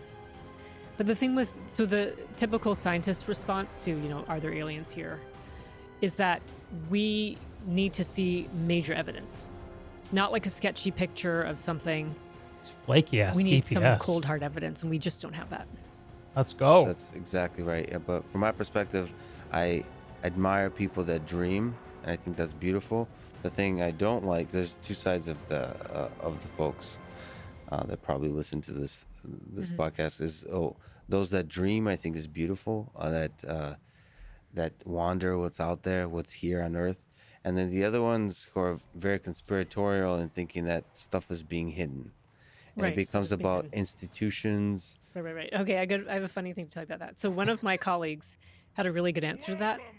And it's not me saying this, so I can say this, but he said, look, he works with NASA, not at NASA. He works with government, not in the government. It's kind of mean, but he'd say, trust me, they couldn't hide it if they tried. I'll believe it when I see it! Either way, this should prove entertaining! Bring in the challengers!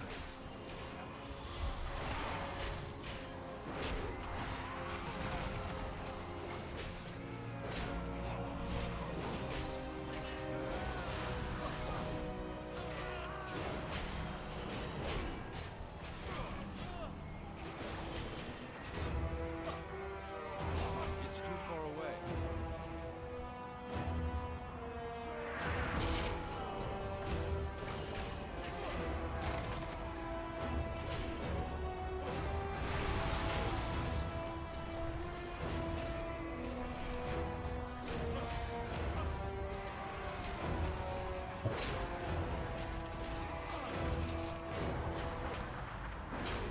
I don't have a target.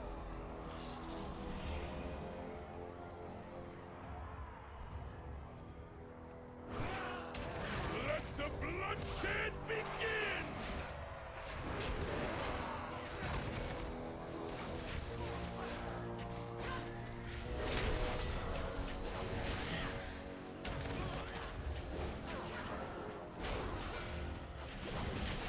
I'm out of range. My blade will feast on your souls!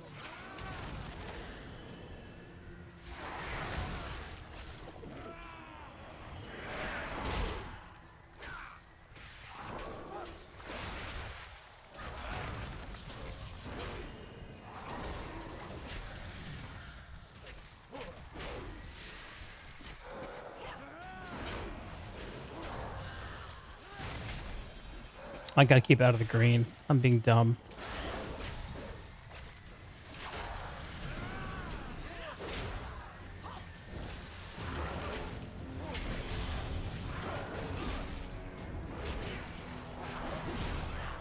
Revenge!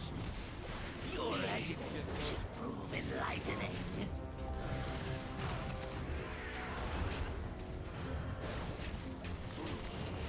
No! I will not be unmade.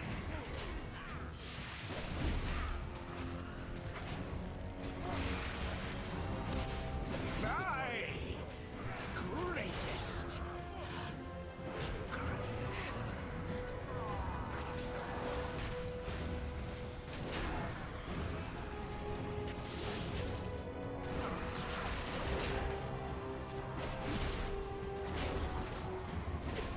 Is that all? I thought we were in Brazil! What a disappointment! Oh, that gear. How unexpected! It seems our little pups had some fight after all. Now that the preliminaries are over, the real trials can begin! Oh boy.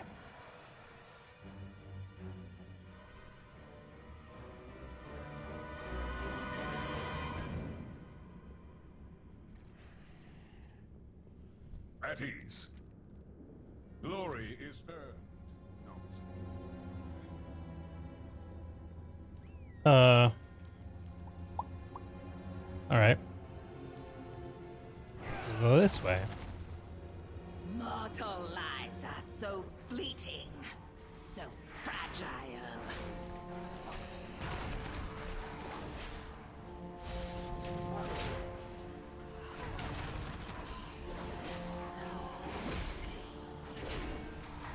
It's too far away.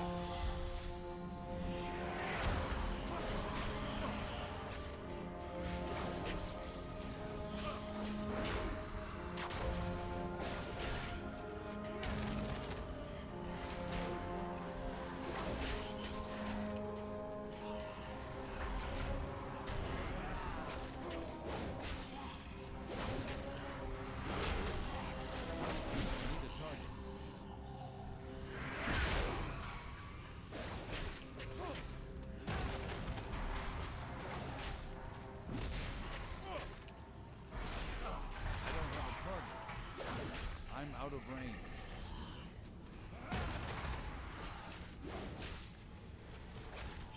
I need to Guess I'm not pulling aggressively enough here.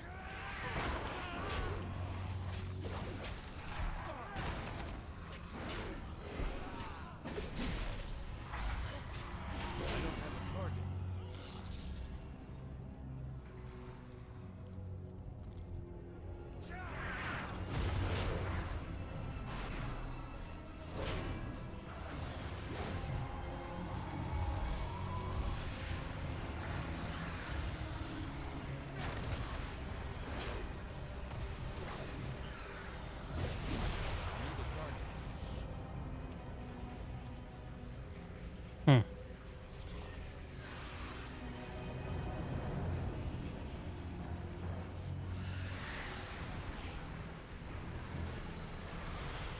Cool. It's too far away.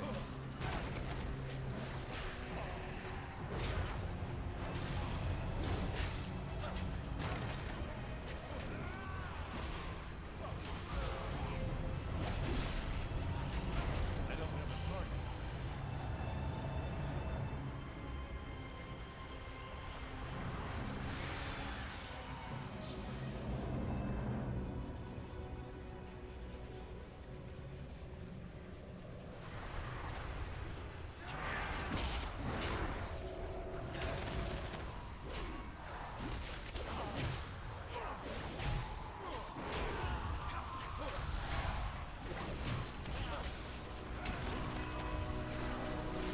I'm out of range.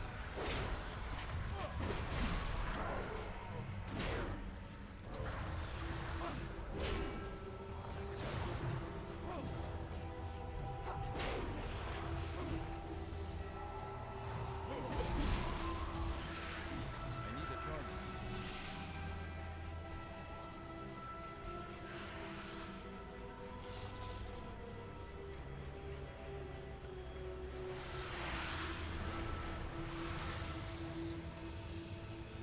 This is cool.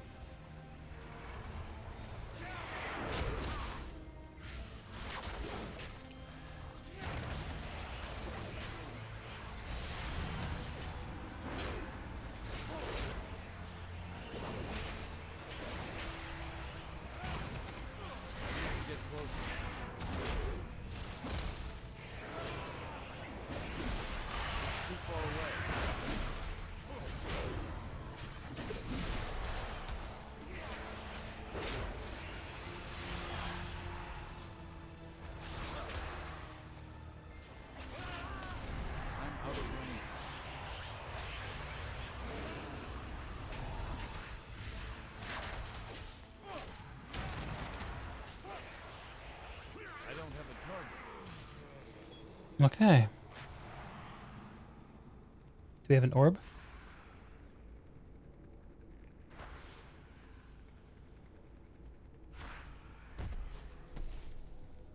We're not all here, are we? Did they move on?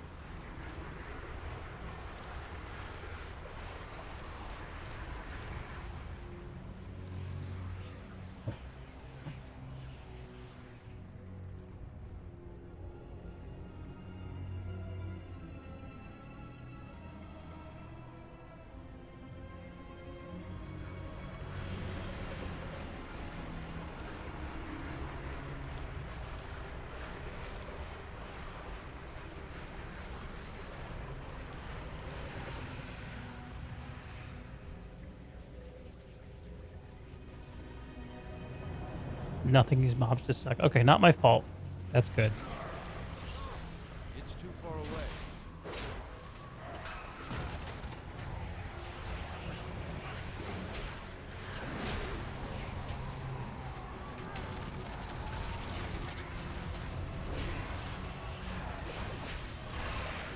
I need to get closer. You gotta be kidding me. How many times do I have to hit charge?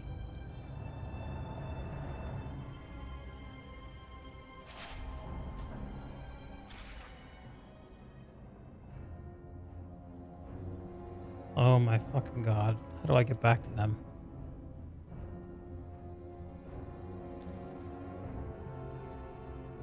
This way?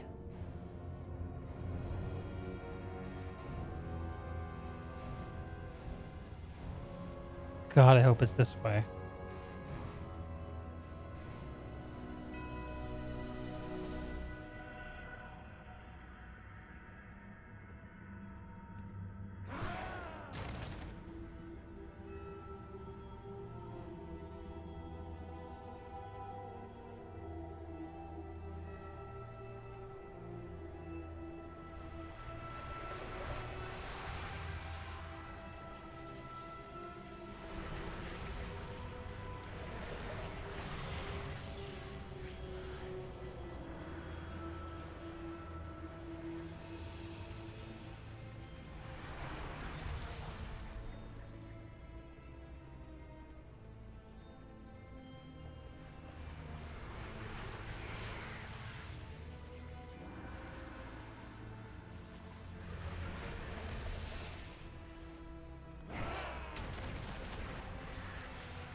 Here's the dude.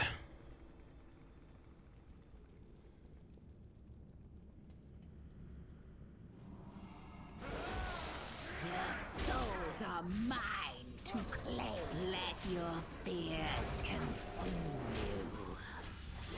Wither in my grasp.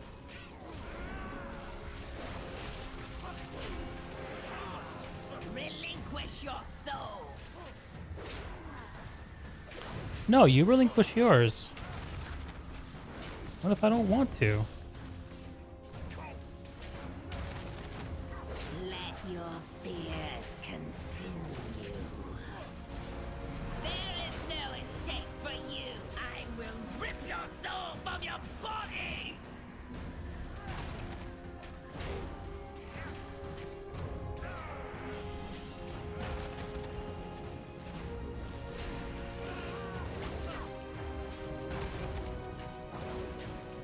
Let your fears relinquish your soul. There is no escape for you.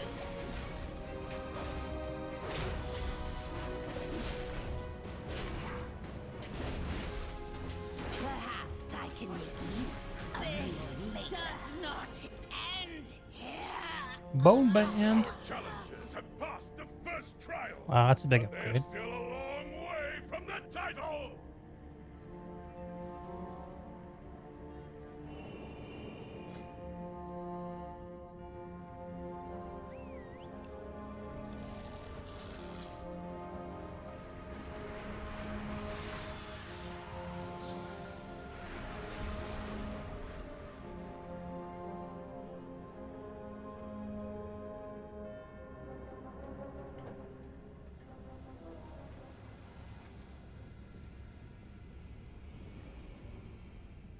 This is a very Nax feeling. I love it.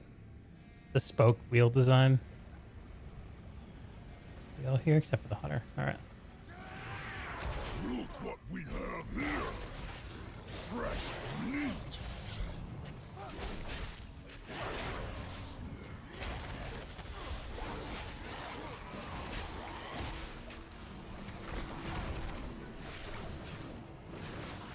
I need a target.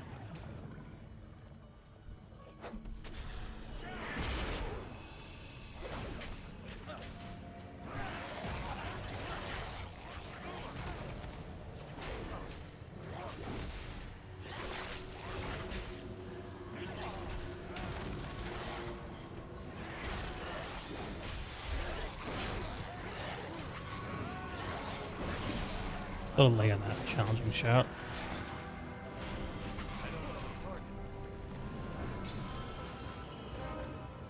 Ooh. I keep forgetting to use the knife A ability.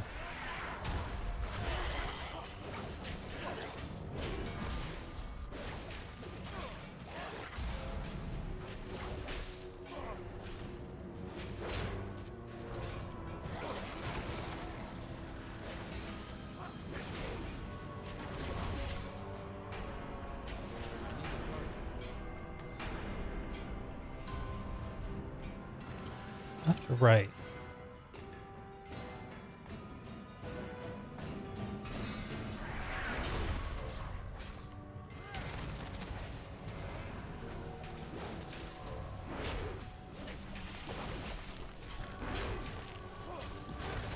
Someone's owning it with threat.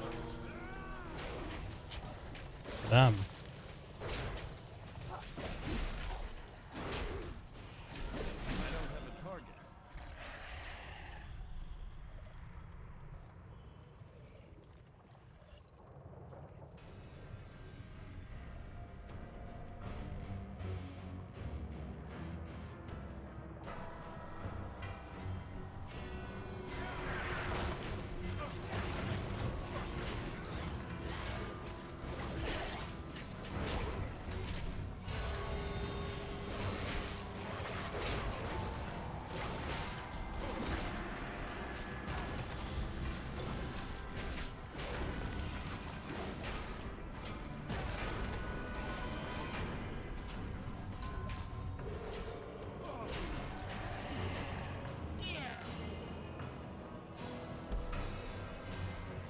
I need to get closer.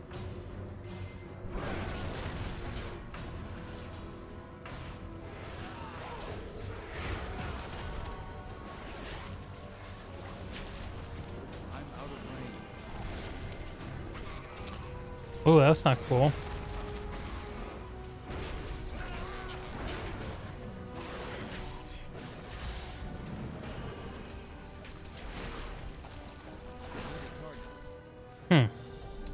Remember that for next time. Gore chop. It's too far away.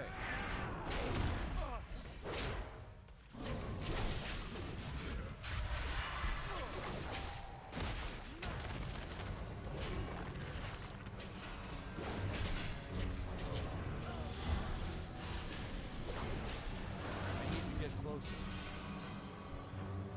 I'm out of range. And tear open you are.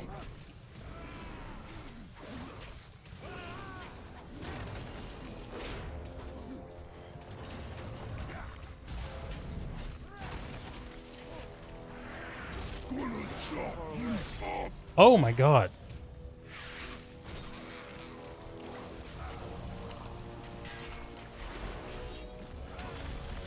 More spare parts. Open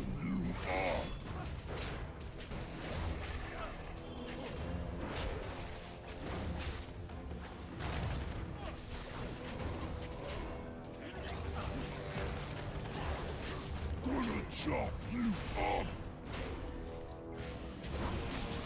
I'll catch something good!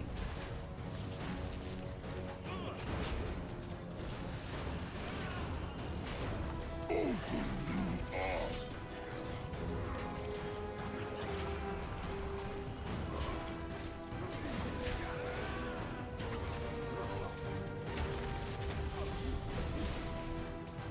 Gonna chop you up! I need better. Another trial down! Looks like we might have some real contenders here!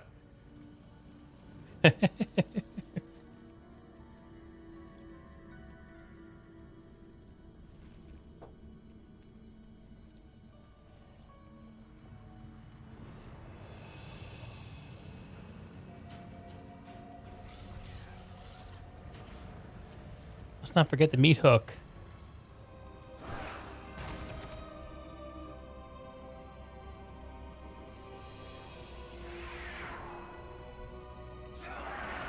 You challenger. Ah, we'll see how long you can last.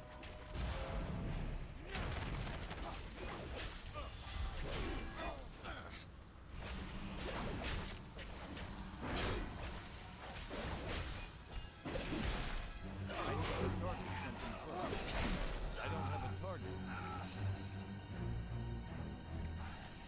Let your weapon speak for you.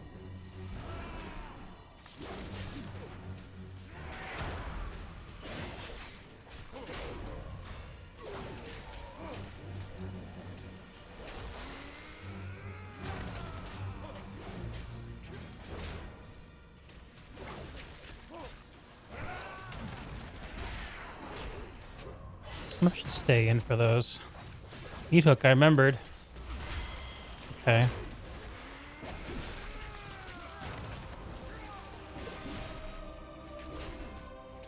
need a target.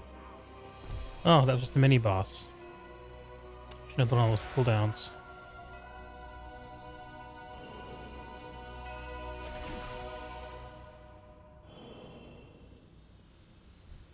My blade will bathe in your blood! Will it?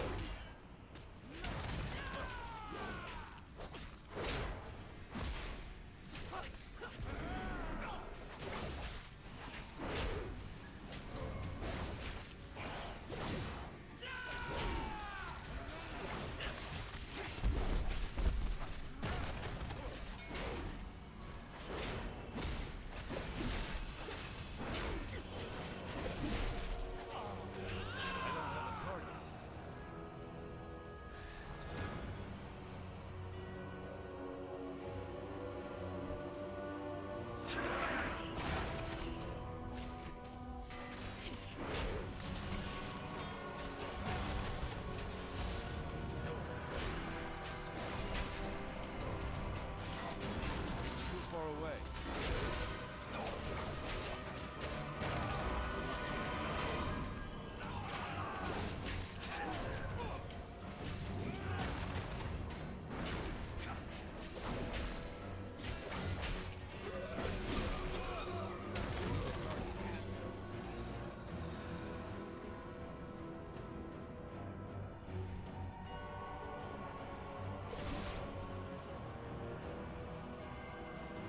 I will wear your skull as a trophy!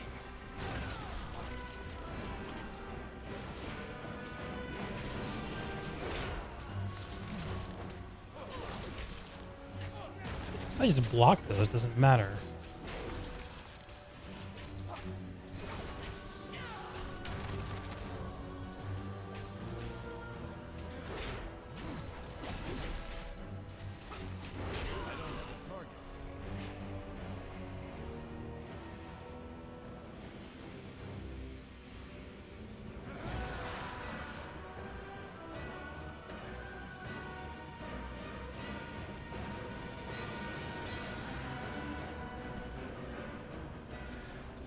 You had best make this interesting. Oh, wrong one. Flow before the storm.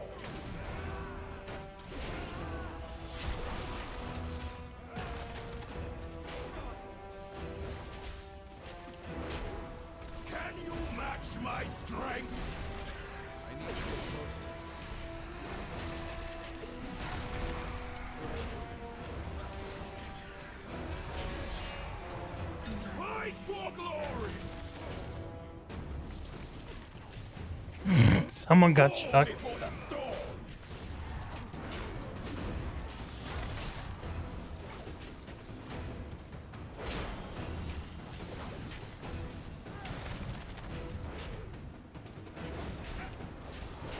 Fall before the storm. It's too far away. Cower before my might.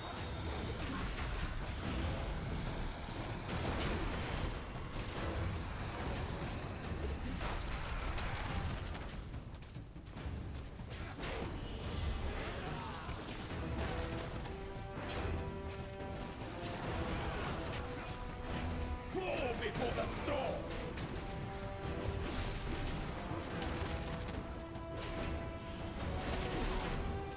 I'm out of Cower before my might.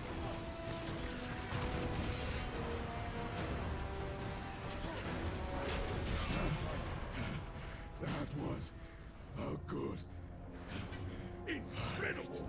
Our challengers have conquered the trials and advanced to the final round. Return to the central chamber. It's time to begin the main event.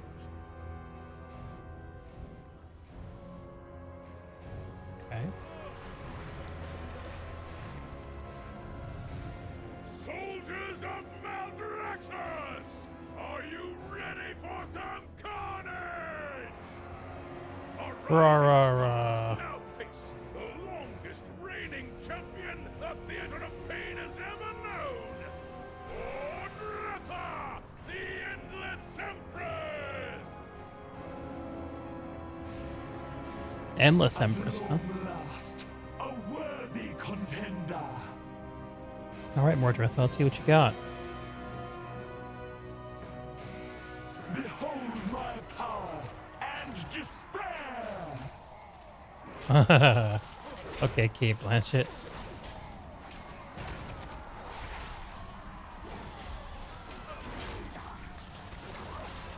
You shall be swept into oblivion! Oh, that was a cool looking ability. Turns its ire against you!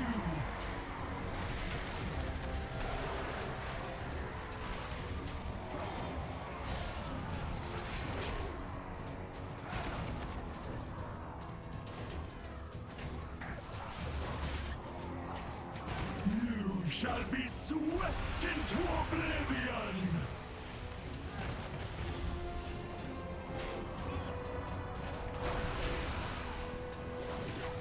Reality turns its ire against you!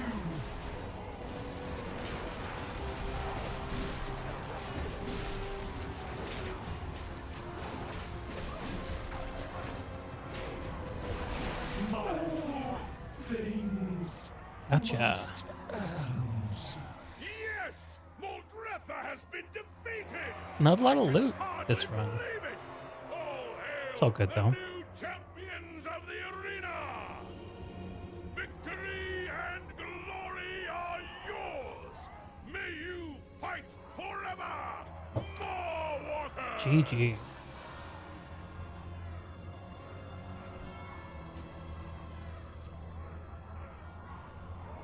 That's fun.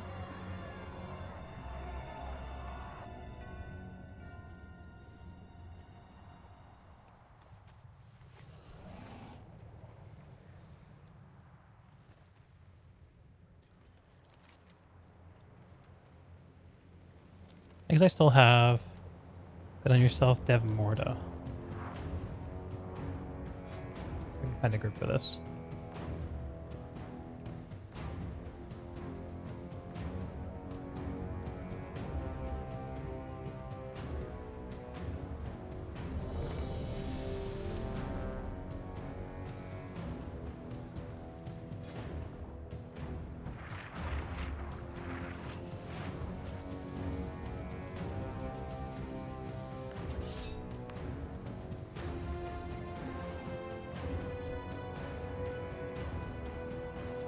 Do we have a healer? I need to get closer. I'm out of range.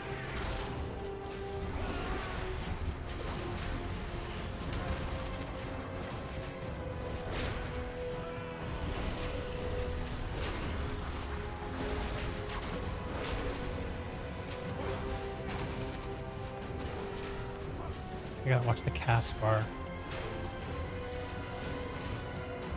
It doesn't look like we have an actual healer here.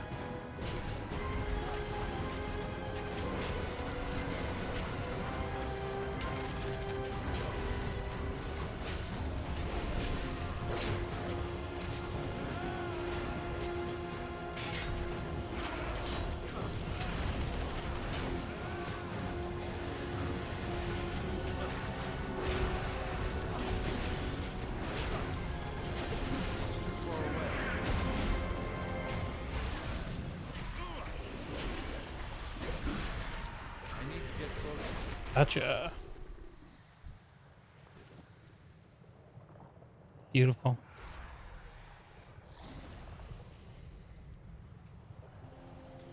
Excellent.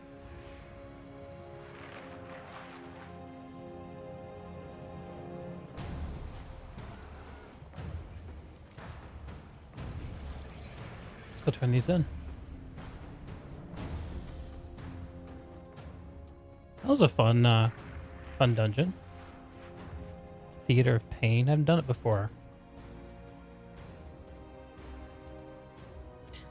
Do you know what I'm saying? Like, yeah. Everybody we're not smart enough or good enough. Not we, or not me, or not you, but whoever, to cover it up. It's sort of a myth. Yeah, it makes it sad because the people at NASA, the people at MIT, the people in academia, the people in these institutions, and yes, even in government, are often they're like just curious descendants of apes. They're just, they want to do good, they want to discover stuff, they're not trying to hide stuff. In fact, most of them would, in terms of leaks, would love to discover this and release this kind of stuff. Did you ever watch this show called The X-Files? Yeah. Scully and Mulder? Yeah. And what I love, actually, I used to put it up during my talks, my public talks. There's a picture of a UFO, or what looks like a UFO, and it says, "I want to believe." So that's where I think a lot of us are coming from. I want to believe. And it's so great. And one time I put that up, and this very, very nice couple approached me, really nervous afterwards. And they said, "Hey, can we take you out for lunch sometime?" And I said, "Sure." And they were like the nicest people. And just one of many who has an alien abduction story. And the woman could never have kids. They were older, but they didn't have kids, which for them was a real source of regret. But it was because the aliens who had abducted her had made it so that she couldn't have kids. And she had apparently something implanted behind her ear, which was somehow unimplanted later. And they were just so sincere. And they're such a lovely couple. And they just wanted to share their story. That's a real... Whatever that is, that's the real thing. The mystery of the human mind is more powerful than any alien, or I mean, it's as interesting, I think, as the universe. And I think wow, I they're got somehow 750 anima for that. Maybe getting a That's sense of crazy. numbers. How many stars are there in? I think maybe I'm done here. I don't know on what the Maldraxxus. radius that's reasonable to think I'll about. go ahead I don't and know just if the burn- observable universe is like way too big to Burn think a about. soul. But in terms of when we think about how many habitable planets there are, what are the numbers we're working with, in your sense? What are the scale Honestly, the numbers are probably like billions of trillions. of stars? Yeah, you know, in the UK, I think, I don't know if we do that here, but they will call a billion trillion, where you put like 1 billion followed by a trillion.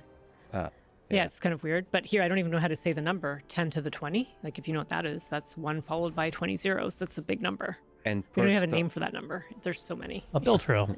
Per star, I think we Billy kind of mentioned this. Is there a good sense? There's probably argument about this, but per star, how many planets are there? Is there? We don't have that number yet, per se. You know, we're not. I Really don't know. there, I'm like a but night fae a Some lot. people think that there's many planets per star. There's this analogy of filling the coffee cup. Like, you know, you don't usually just pour one drop. You fill it. And that planetary systems, we see stars being born that have a disk of gas and dust, and that ultimately forms planets. So the idea, the kind of concept is that so many planets form too many. And eventually some get kicked out and you're left with like a full planetary system, a dynamically full system. And so there have to be a lot because so many form and a bunch survive. That makes perfect intuitive sense, right? Like, why wouldn't that happen? Right. Well, there's other thoughts too, though. these big planets that are really close to the star, we think they formed far away from the star where there's enough material to form, and they migrated inwards. And some of these planets migrating inwards due to interaction with other planets or with the disk itself, they may have cleared it out, like kicked other planets out of the system. So there's a lot of ideas floating around. We're not entirely sure. And what about Earth-like planets? Is that's another level of uncertainty? It's a level of uncertainty. If we think of an Earth-like planet being an Earth around a sun in the same orbit, an Earth-like planet being an Earth-sized planet in an Earth-like orbit about a sun-like star, we're not there yet. We're not able to detect enough of those to give you a hard number. Some people have extrapolated, and they will say as many as 1 in 5 stars like our sun could be hosting a true Earth-like planet. Wow. On the topic of space exploration, there's been a lot of exciting developments with NASA, with SpaceX, where's the with bank other here? companies successfully This is it, right? getting rockets into space with humans and getting them to land back, especially with SpaceX. What are your thoughts about Elon Musk and SpaceX, Crew Dragon, working with NASA to launch astronauts? What's your sense about these exciting new developments? Well, SpaceX and other so-called commercial companies are only good news for my field because they're lowering the cost of getting to space. By having reusable rockets, it's incredible. And we need cheaper access to space. So from a very practical viewpoint, it's all good. About getting people, there's this dream that we have to go to Mars, boots on Mars. Boots on Mars. What do you think about that? You mentioned probes. What's the value of humans? Is that interesting to you from both a scientific and a human perspective? Human mostly. I think it's such in our desire to explore. It's part of what it means to be human. So wanting to go to another planet and be able to live there for some time, it's just what it means to be human. Oftentimes in science and engineering, big, huge discoveries are made when we didn't intend to. So often this kind of pure exploratory type of research or this pure exploration research, it can lead to something really important, like the laser. We couldn't really live without that now. At the grocery, you scan your foods. There's surgery that involves lasers. GPS, we all use our GPS.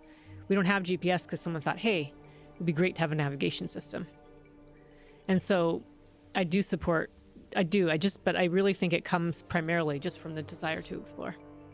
Do you think there's a lot of criticism and a lot of excitement about Mars? Do you think there's value in trying to put humans on Mars, first of all, and second of all, colonize Mars? Do you think there's something interesting that might come from there? I'm convinced there will be something interesting. I just don't know what it is yet. But I don't think having some commercial value or value in the metric of something useful is really what's motivating us.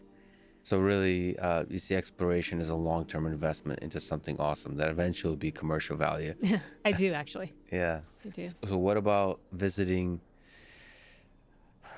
Okay, I apologize, but I mean, there's an exciting longing to visit Earth-like planets elsewhere. So what's the closest Earth-like planet you think is worth visiting, and how hard is it? Wow, it is very hard. I mean, our nearest, call it Earth mass planet, it's orbiting a star very different from our own sun, an M-dwarf star, a small red star, Proxima Centauri. It's over 4 light years away. And we can't travel at the speed of light.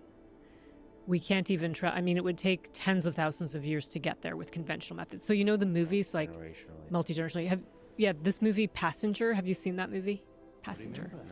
It's about a big spaceship that is traveling to another planet and everyone's hibernating. I won't give you the spoiler alert because one person wakes up and then it's kind of a problem. Okay, got it. But the multi-generational ships, I mean, when you think about where we're headed as a species, maybe we don't send people.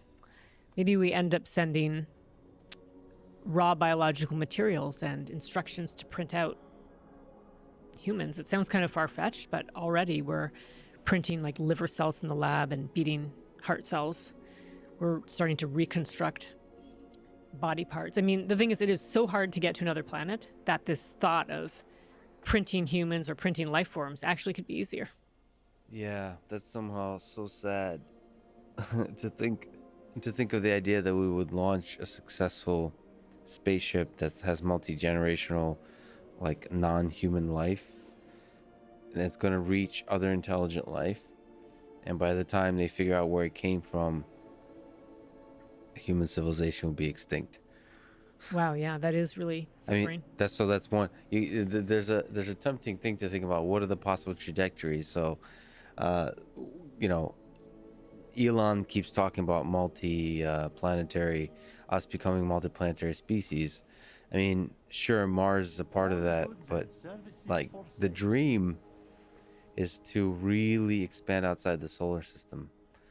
And it's not clear, just like as you said, like what the actual scientific engineering steps that are required to take. It seems like so daunting. So like the smart thing seems to be to do the most achievable, near daunting task, even if there doesn't seem to be a commercial application, which I think is colonizing Mars. But like from your perspective, is there some Manhattan Project The spoiled style denizens. That's what it is. huge project in space All right. that we might want to take on? And you've had roles, you had scientist hat roles, and then you also had roles in terms of being on like committees and stuff, determining where funding goes and so on.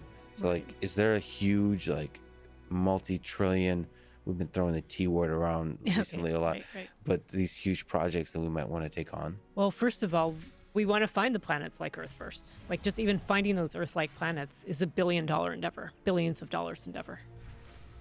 And that's so hard because an Earth is so small, so less massive, and so faint compared to our sun.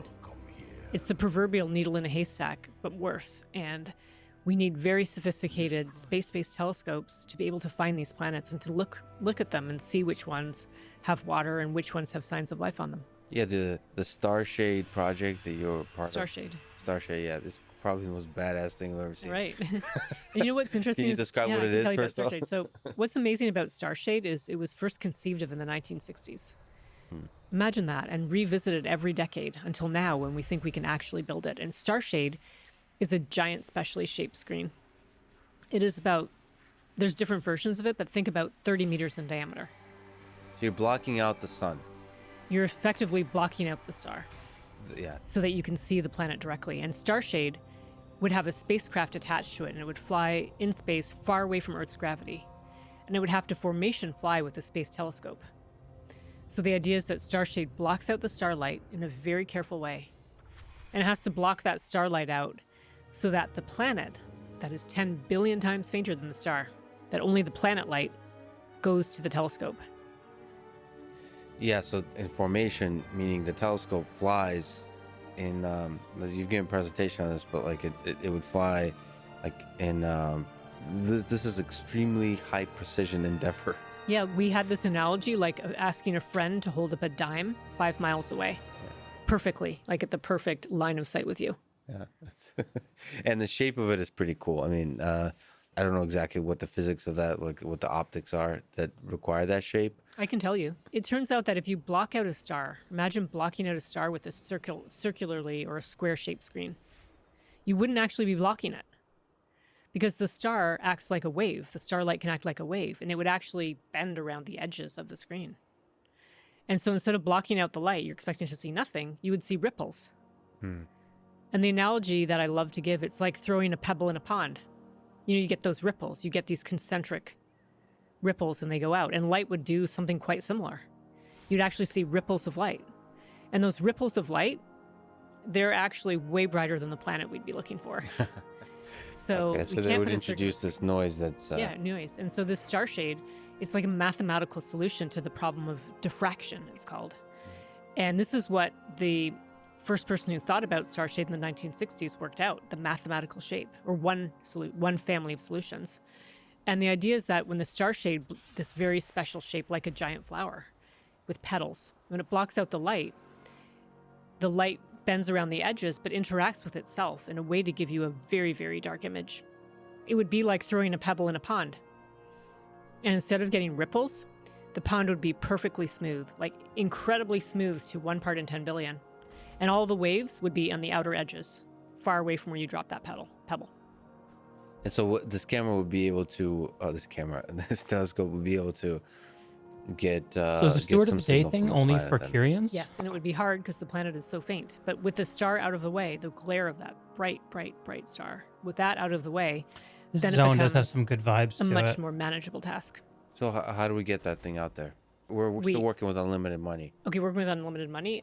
We have some more engineering problems to solve, but not too many more. We've been burning down our so-called tall pole list, and then What kind of list? we call it technology tall pole. It's the phrase where you have to figure out what are your hardest problems and then break those down to solve. So the Starshade, one of the really hard problems was how to formation fly at tens of thousands of kilometers. It's like, wow, that is insane. And the team broke that down actually into a sensing problem. Because of the Starshade, how do you see the Starshade precisely enough to control it? Because if you're shining a flashlight, you know the beam spreads out. So if the Starshade has a beacon, an LED or a laser, it's going to spread out so much by the time it gets to the telescope. The problem wasn't how do you tell the Starshade how to move around fast enough to stay in a straight line.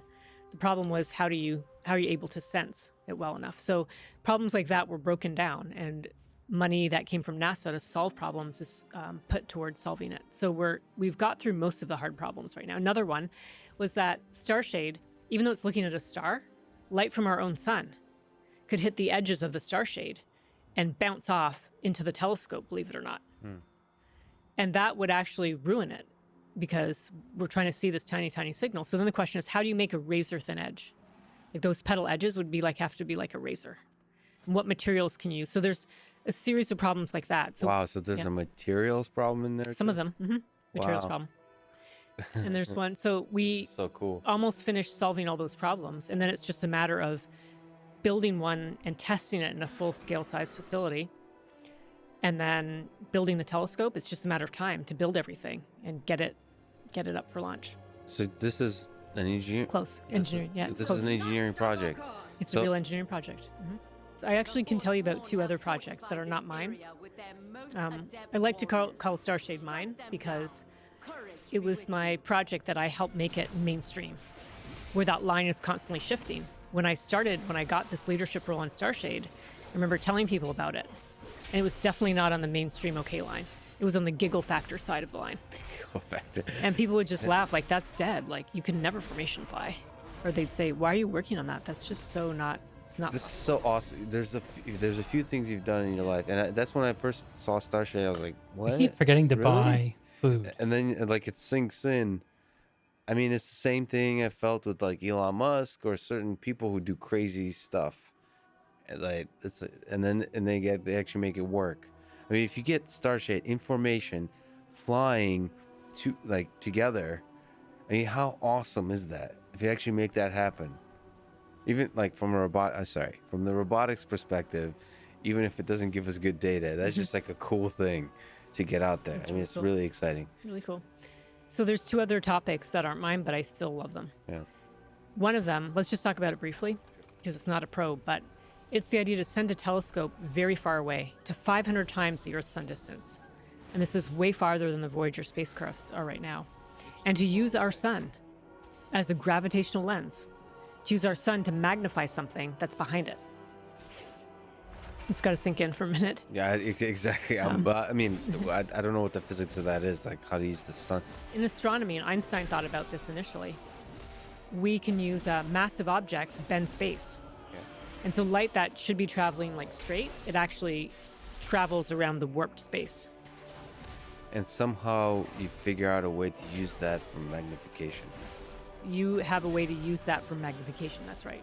There are galaxies that are lensed, so-called gravitational lens, by intervening galaxy clusters, actually. And there are microlensing events where stars get magnified as an unseen gravitational lens star passes in between us and that very distant star. It's actually a real tool in astronomy. Yeah, using gravitational lensing to magnify, because it bends more rays towards you than you'd normally see. And again, we're trying to get more higher resolution images that are basically boiled down to light. It boils down to light. And then you can maybe get more information about.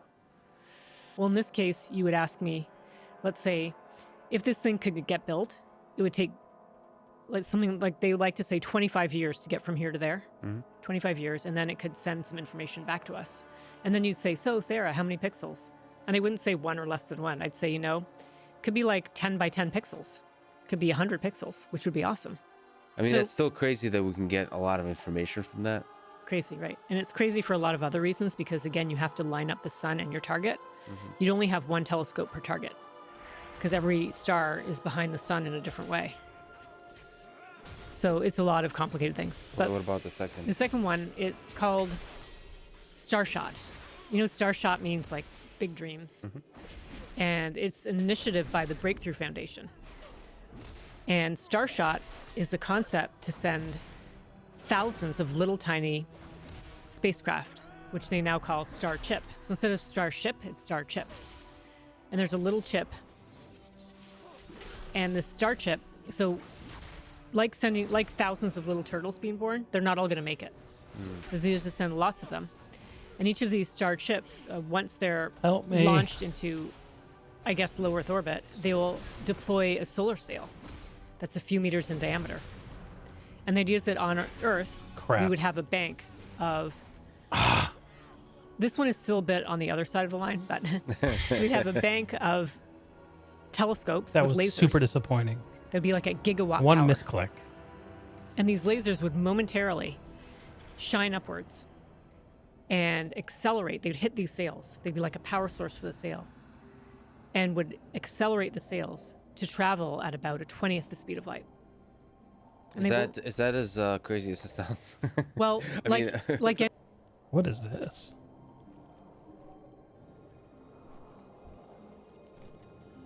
I see you lingering on the edge, mortal. Do you feel the maw pulling at your soul? I admire your bravery and your resilience.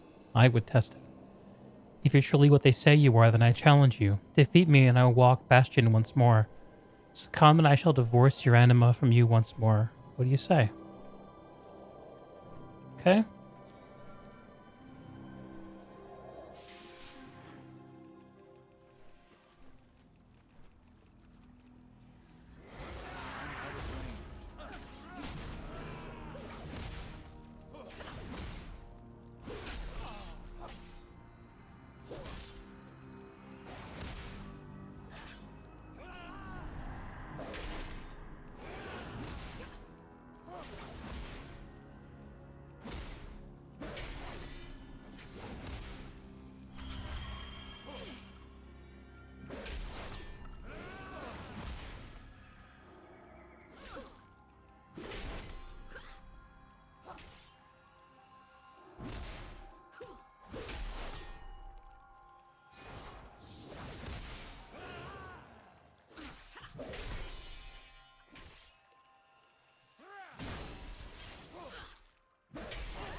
I don't have a target.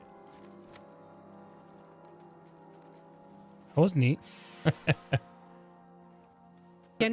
like any good engineering project, it has to be broken down into the crazy parts. Yeah. And the Breakthrough Initiative, like to their huge credit, is sponsoring, getting over these.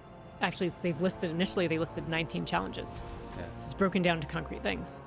Like one of them is, well, you have to buy the land and make sure the airspace is okay with you sending up that much power overhead.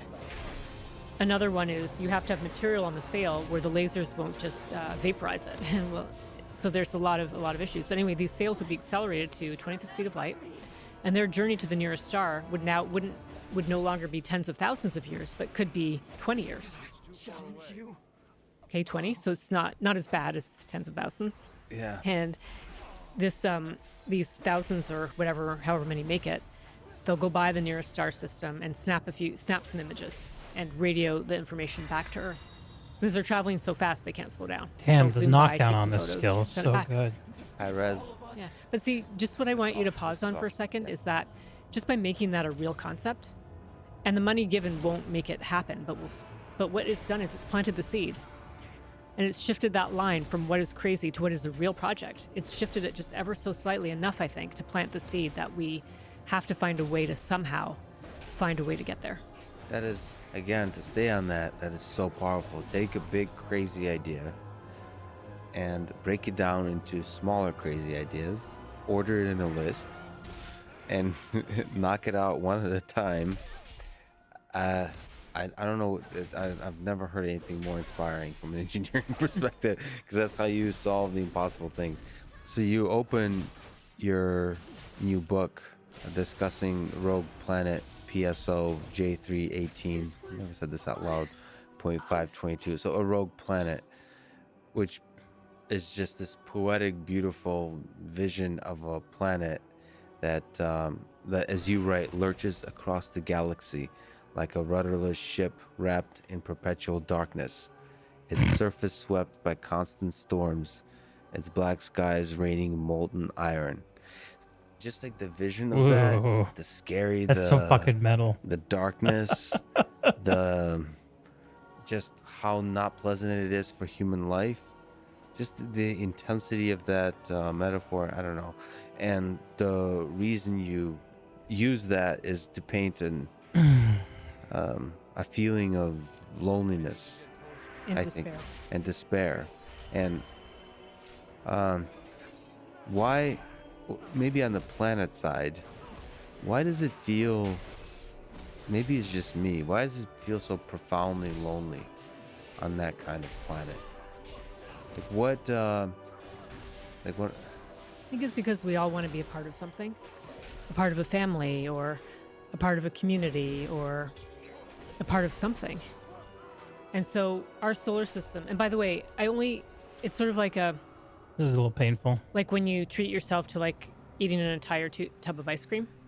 Like I sometimes treat myself to imagine things like this and not just be so cut and dried. But when you imagine that, this planet's not part, because I don't want to give emotions to a planet per se, but the planet's not part of anything. It's somehow it's just all on its own, just kind of out there without that warm energy from its sun. It's just all alone out there. To me, it was this little discovery that I actually feel pretty good at being part of this solar system. It felt like we have a sun. We have like a little family. Yeah. And it felt like it sucked for the rogue planet Yeah. to just floating about, flying rudderless. By the way, how many rogue planets are there in your sun? We don't know totally. I mean, there's some rogue planets that are just born on their own. I know that sounds really weird to be, how can you be born an orphan? But they just are. Because most planets are born out of a disk of gas and dust around a star.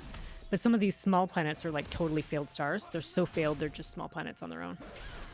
But we think that there's probably, honestly, there's another path to a rogue planet. That's one that's been kicked out of its star system by other planets. Like a game of billiard balls. Bullied out. Something just gets kicked out.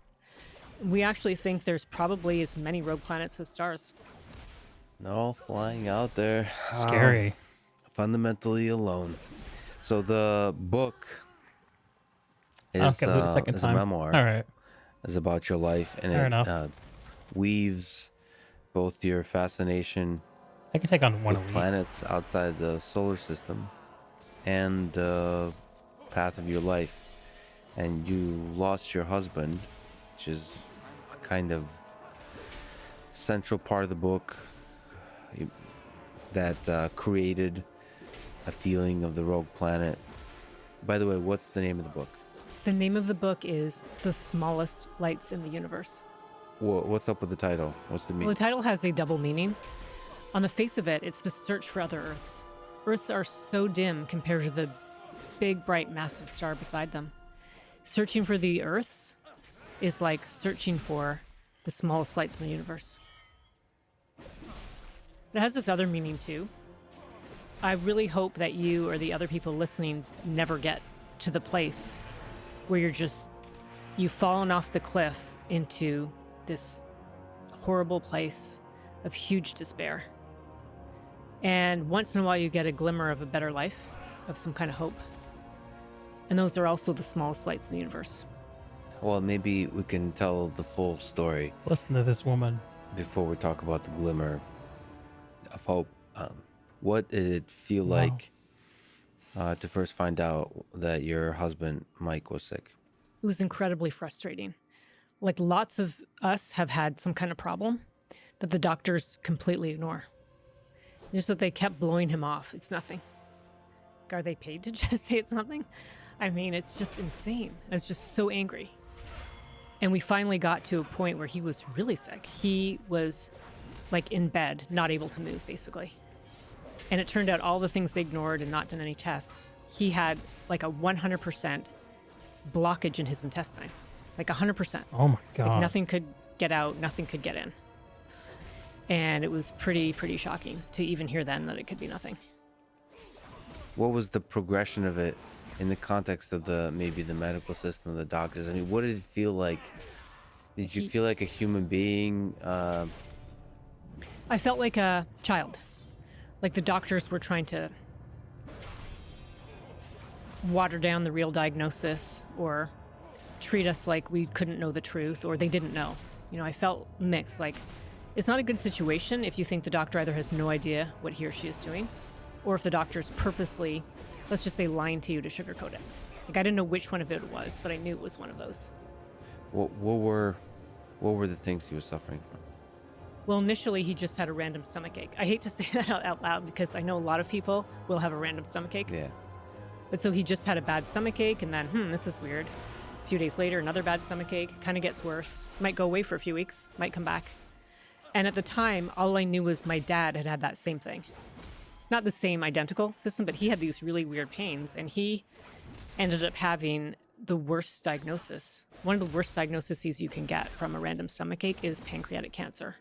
Because the pancreas, like, you can't feel anything, so by the time you feel pain, it's too late, it's spread already. So I was just like beside myself. I'm like, this is like, wow, this guy, he's got a random stomachache. All I know is another man I loved had a random stomachache and it didn't end well. How did you deal with it? Emotionally, psychologically, intellectually, as a scientist? What was that like?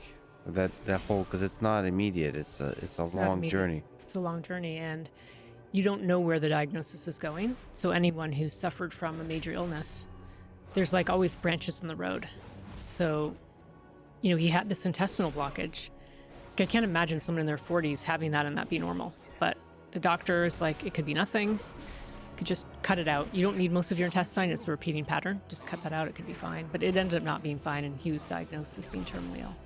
Oh my God. Well, it really changed my life in a huge way. First of all, I remember immediately one summer, the summer when this happened, I started asking everyone I knew. I would ask you.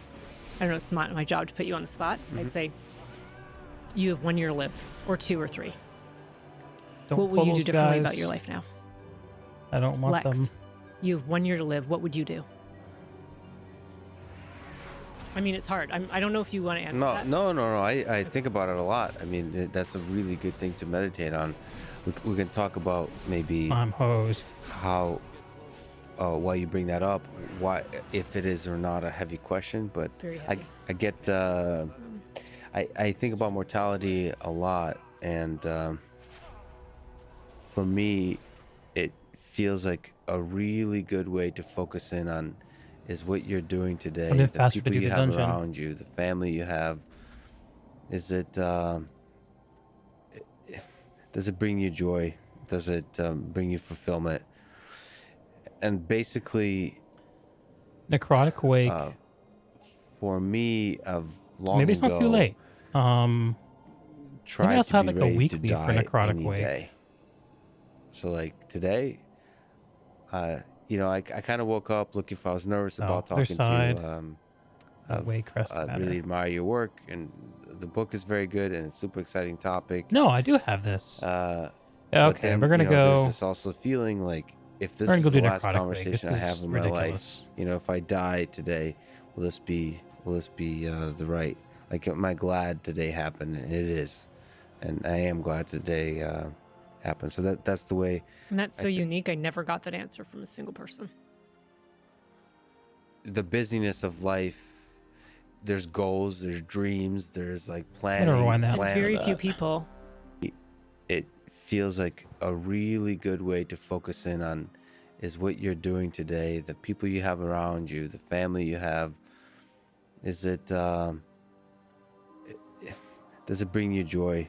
Does it bring you fulfillment?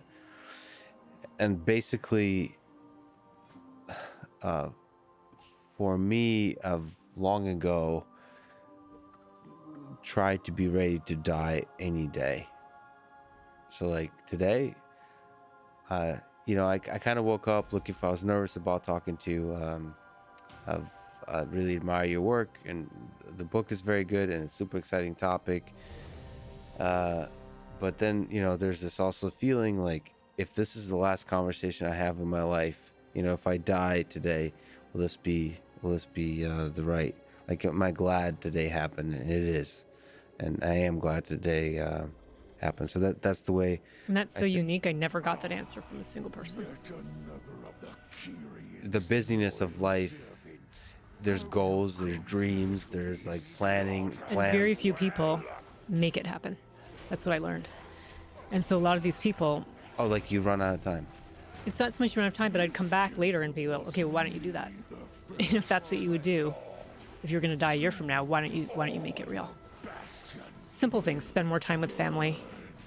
Like, why don't you do that? And no one had an answer. It turns out, unless you really do have a pressing end of life, people don't do their bucket list or try to change their career. And some people can't, so we can't, like, for a lot of people, they can't do anything about it, and that's fine. But the ones who can take action, for some reason, never do. And that was one of the ways that Mike's death, or at the time, his impending death, really, really affected me. Because, for these sick people, what I learned, he had a bucket list, and he was able to do some of the bucket lists. It was awesome. But he got sick pretty quickly. So if you do only have a year to live, it's ironic because you can't do the things you wanted to do because you get too sick too fast.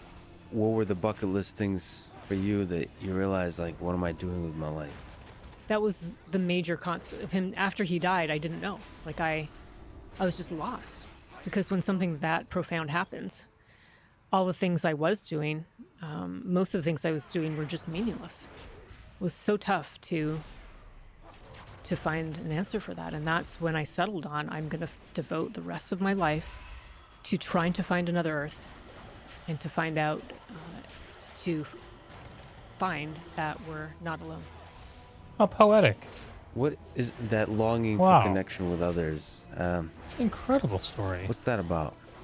What do you think? Why is that so full just of how meaning? we're I don't know why. unevolved I mean, I think X. it's how we're hardwired. Like, one of There it my is. friends some time ago, actually when my dad died, he never heard someone say this before, but he's like, Sarah, why are we evolved to take death so harshly? Like, what kind of society would we be if we just didn't care people died? Like, that would be a Interesting. very different type of world. How would we as a species have got to where we are? So I think that is tied hand in hand with why do we seek connection? It's just that what we were talking about before, that subconsciousness that we don't understand. Yeah, coupled, the other side, the flip side of the coin of connection and love is a fear of loss. It's like that was, again, I don't know. It's what makes you appreciate the moment is that the thing ends. Yeah, The it's thing definitely ends. a hard one.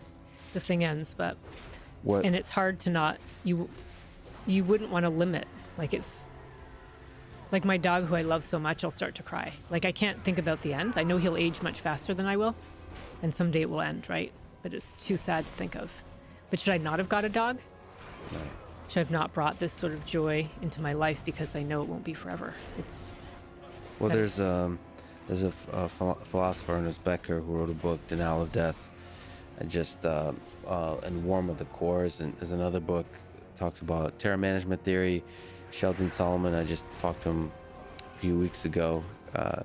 He's a brilliant philosopher, psychologist. That their theory, whatever you make of it, is that Look at this big dick the fear of DPS death dealer is at the here. core of everything. Oh yeah, baby. Everything we do.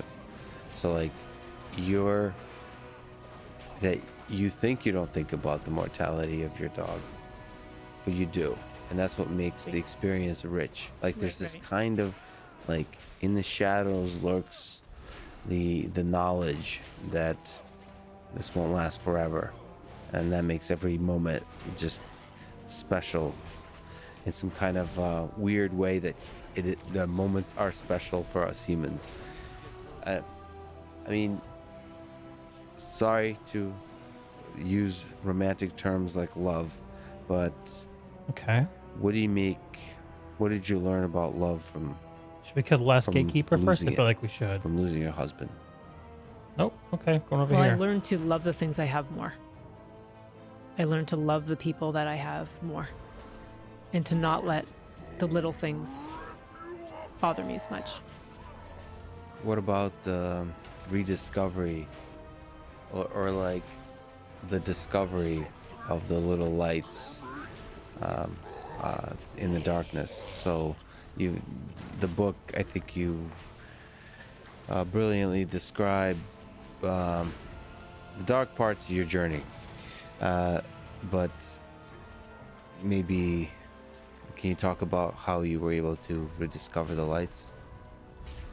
They came in many ways. And the way I like to think about it is like grief is an ocean. With tiny islands of the little like the little lights, and eventually that ocean gets smaller and smaller, and the islands like become continents with lakes. So initially it'd be like the children laughing one day, or my colleagues at work who rallied around me and would take me away from my darkness to work on a project. Later on, it turned out to be a group of women my age, all widows, all with children, in my town. And it would be, even though it was a bit morose getting together, still very joyful at the same time. What was the journey of rediscovering love like for you? So refinding, I mean, is there some, by way of advice or insight about how to rediscover the beauty of life? Of life. It's a hard one. I think you just have to stay open to being positive and just to get out there. Do you still think about your own mortality? So you mentioned that was a thing that you would meditate on as a question when it was right there in front of you, but do you still think about it? I think This is way I more will fun after than talking to solo you. grinding that stupid No, ass it's world not quest. really something I think about. I mean, I do think about the search for another Earth, and will I get there? Will I be able to conclude my search, and is there one? Like, as time goes by, that window to solve that problem gets smaller. Huh. So, What would bring you, again, I apologize if this makes concrete the fact that life is finite, but what would bring you joy if we discovered while you're still here? what would bring me joy? Finding another Earth, an Earth-like planet around a sun-like star, knowing that there's at least one or more out there. Being able to see water, that it has signs of water, and being able to see some gases that don't belong. So I know that the search will continue after I'm gone. Enough to fuel the next generation. So just like opening the door, and there's like this glimmer of hope. What do you think it will take to realize that? I mean, we've talked about all these interesting projects, Starshade especially, but is there something that you're particularly kind of hopeful about in the next 10, 20 years that might give us that exact glimmer of hope that there's Earth-like planets out there? I stand behind Starshade in all cases. So, but there is this other kind of field that everyone is involved in, because Starshade is hard, Earths are hard. But there's another category of planet star type that's easier, and these are planets orbiting small red dwarf stars. They're not Earth-like at all. Think like Earth cousin instead of Earth twin. But there's a chance that we might establish that some of those have water and signs of life on them. That's nearer term than Starshade, and we're all working hard on that too.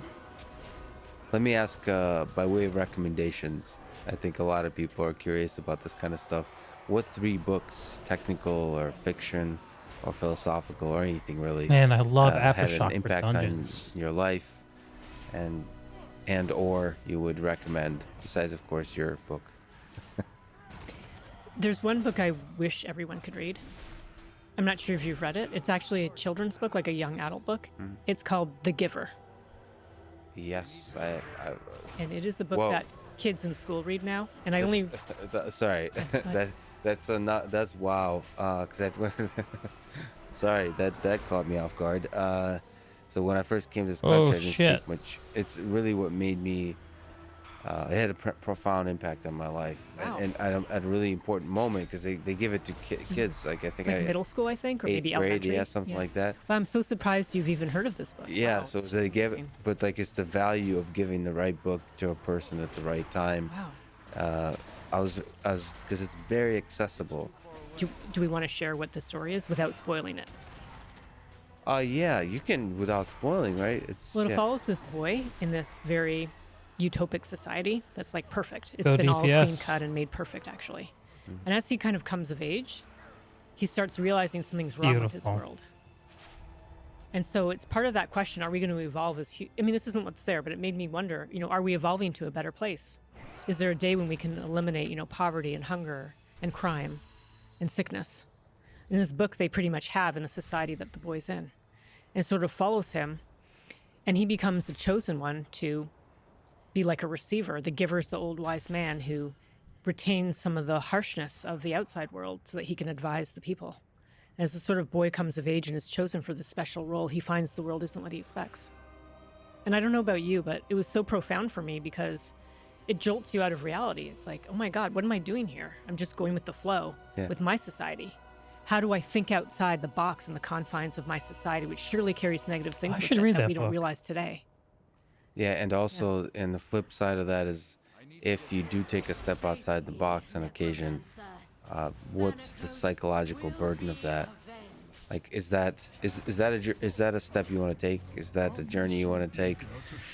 What is that life like? I don't know. I felt like from the book you have to take it. I found from the book.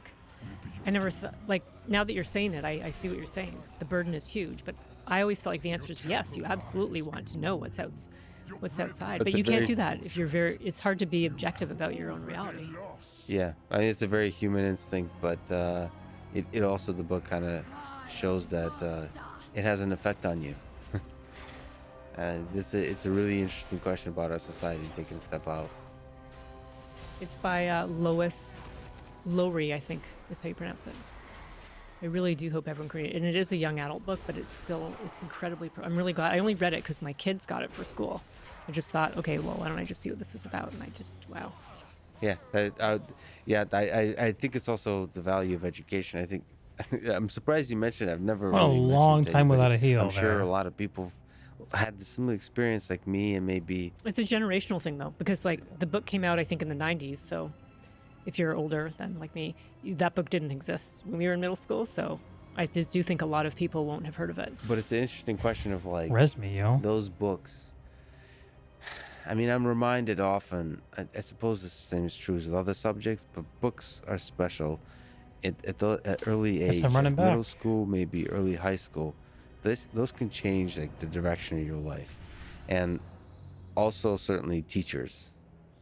They can change completely the direction of your life. There's so many stories about teachers of Broken mathematics, gears teachers soon. of physics, of any kind of subjects, basically changing the direction of a human's life. That's like, not to get on the whole, like almost like a political thing, but we undervalue teachers. It's a special position that they hold. So true, yeah. Well, I do have two other things. One is something I came across just a few days ago, actually. Void Touch. It's actually a film called Picture a Scientist.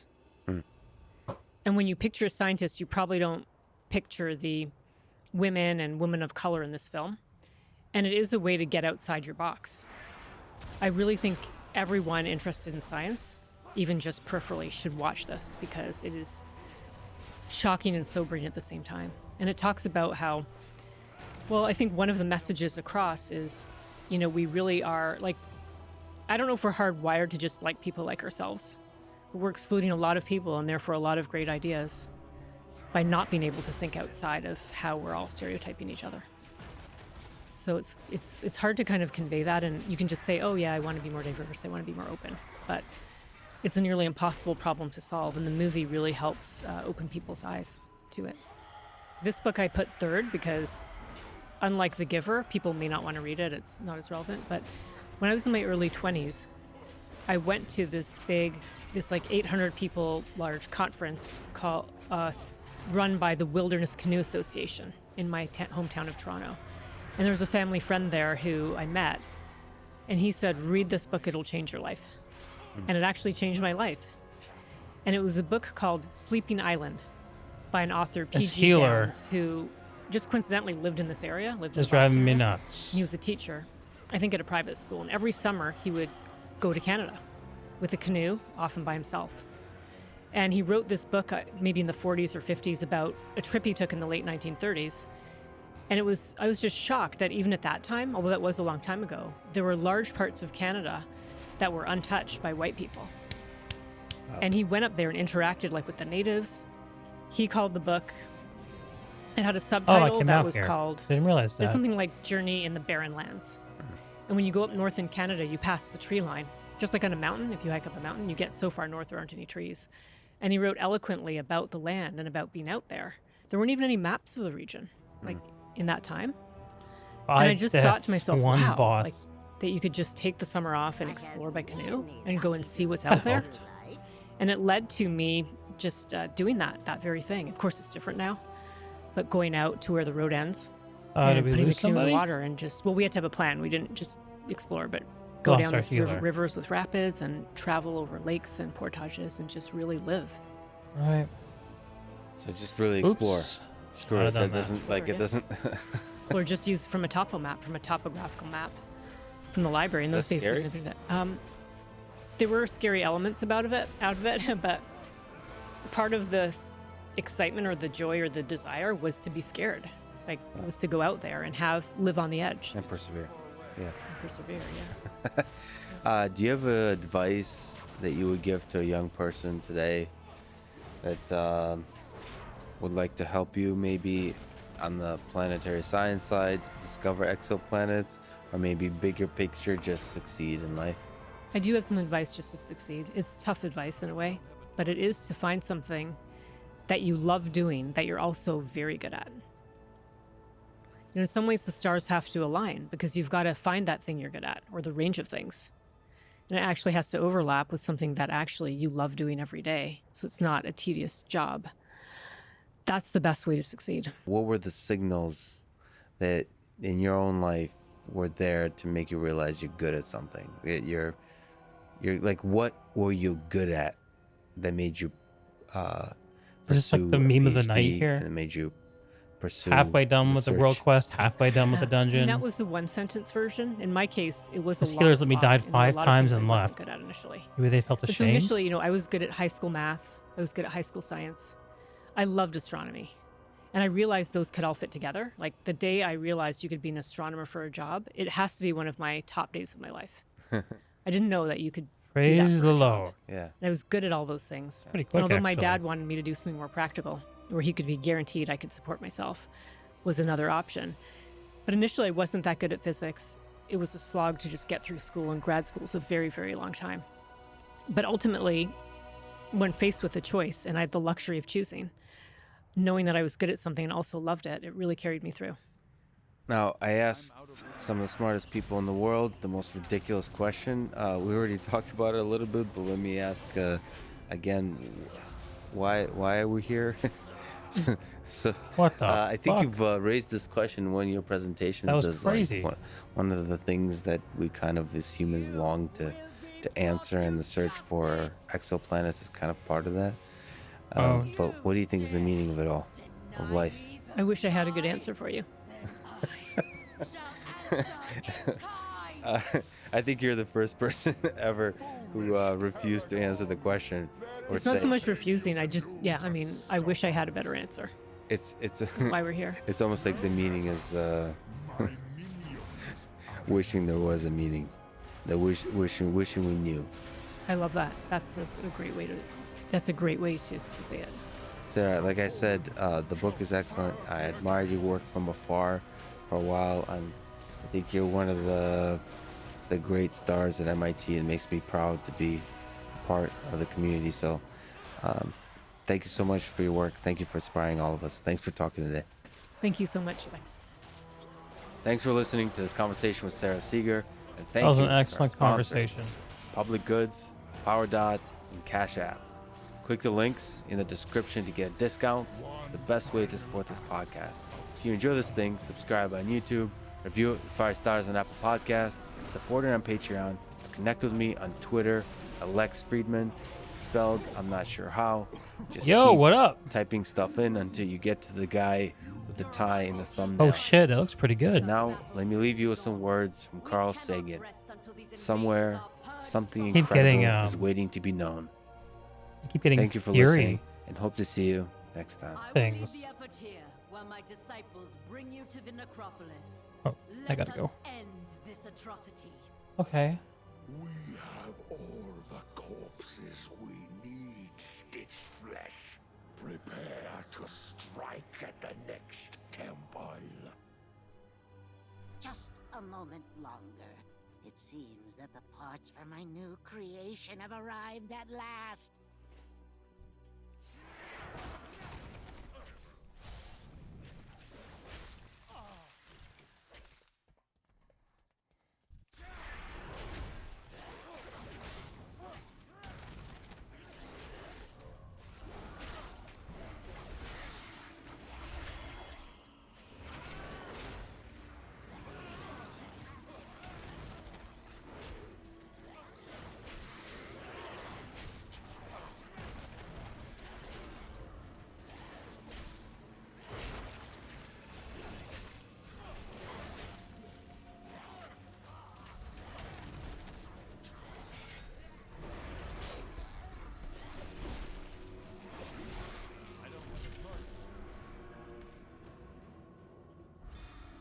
This dude's hit fucking hard.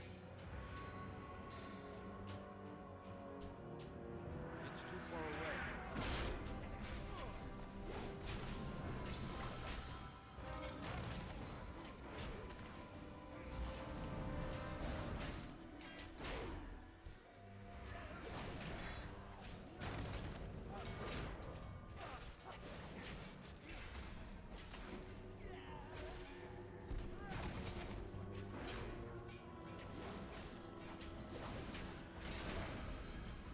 The following is a conversation with Andrew Huberman, a neuroscientist at Stanford, working to understand how the brain works, how it can change through experience, and how to repair brain circuits damaged by injury or disease. He has a great Instagram account at Huberman Lab, where he teaches the world about the brain and the human mind. Also, he's a friend and an inspiration in that he shows that you can be humble, giving, and still succeed in the science world. Quick mention of each sponsor, followed by some thoughts related to the episode. 8 Sleep, a mattress that cools itself and gives me yet another reason to enjoy sleep. SEM Rush, the most advanced SEO optimization tool I've ever We come don't need to across. hear. You've mentioned that in your Yes. lab at Stanford, you induce stress by putting people into virtual reality and having them go through one of a set of experiences. I think you mentioned this on Rogan or with Whitney that scare them. So just on a practical, psychological level and maybe on a philosophical level, what are people afraid of? What are the fears? What are these fear experiences that you find to be effective? Yeah, so it depends on the person, obviously. And we should probably define fear, right? Because you can, without going too far down the rabbit hole of defining these things, you can't really have fear without stress, but you could have stress without fear. And you can't really have trauma without fear and stress, but you could have fear and stress without trauma. So, we can start playing the word game. And that actually is one of the motivations for even having a laboratory that studies these things, is that we really need better physiological, neuroscientific, and operational definitions of what these things are. I mean, the field of understanding emotions and states, which is mainly what I'm interested in, is very complicated. But we can do away with a lot of complicated debate and say, in our laboratory, what we're looking for to assign it a value of fear is a big inflection in autonomic arousal, so increases in heart rate, increases in breathing, perspiration, pupil dilation, all the hallmark signature features of the stress response. And in some cases, we have the benefit of getting neurosurgery patients where we've got electrodes in their amygdala and their insula and the orbital frontal cortex down beneath the skull. So these are chronically implanted electrodes. We're getting multi-unit signals. And we can start seeing some central features of meaning within the brain. And what's interesting is that, as trivial as it might seem in listening to it, almost everybody responds to heights and falling from a high virtual place with a very strong stress, if not fear response. And that's because the visual vestibular apparatus, right, the optic flow and how it links to the balanced semicircular canals of the inner ears, all this technical stuff, but really all of that pulls all your physiology, the feeling that your stomach is dropping, the feeling that you're sweating even though you're not afraid of falling off this virtual platform, but you feel as if you're falling because of the optic flow. That one is universal. So we've got a dive with great white sharks experience where you actually exit the cage. We went out into this in the real world and brought back 360 video that's built out pretty. Oh, so this is actual 360 video. 360 That's video. awesome. And this was important to us, right? So when we decided to set up this platform, a lot of the motivation was that a lot of the studies of these things in laboratories, I don't want to call them lame because I want to be respectful of the people that did this stuff before, but they study fear by, showing subjects a picture of a bloody arm or a snake or something like that. And it just, unless you have a snake phobia, it just wasn't creating a real enough experience. So we need to do something where people aren't going to get injured, but where we can tap into the physiology and that thing of presence of people momentarily, not the whole time, but momentarily forgetting they're in a laboratory. And so heights will always do it. And if people want to challenge me on this, I like to point to that movie Free Solo, which was wild because, it's an incredible movie, but I think a lot of its popularity can be explained by a puzzle, which is you knew he was going to live when you walked in the theater or you watched it at home. You knew before that he survived, and yet it was still scary that people somehow were able to put themselves into that experience or into Alex's experience enough that they were concerned or worried or afraid at some level. So heights always does it. If we get people who have generalized anxiety, these are people who wake up and move through life at a generally higher state of autonomic arousal and anxiety, then we can tip them a little bit more easily with things that don't necessarily get everyone afraid. Things like claustrophobia, public speaking. That's going to vary from person to person. And then if you're afraid of sharks, like my sister, for instance, is afraid of sharks, she won't even come to my laboratory because there's a thing about sharks in it. That's how terrified some people are of these specific stimuli. But heights gets them every time. Yeah. And I'm terrified of heights. It's when we have you step off a platform, virtual platform, and it's a flat floor in my lab.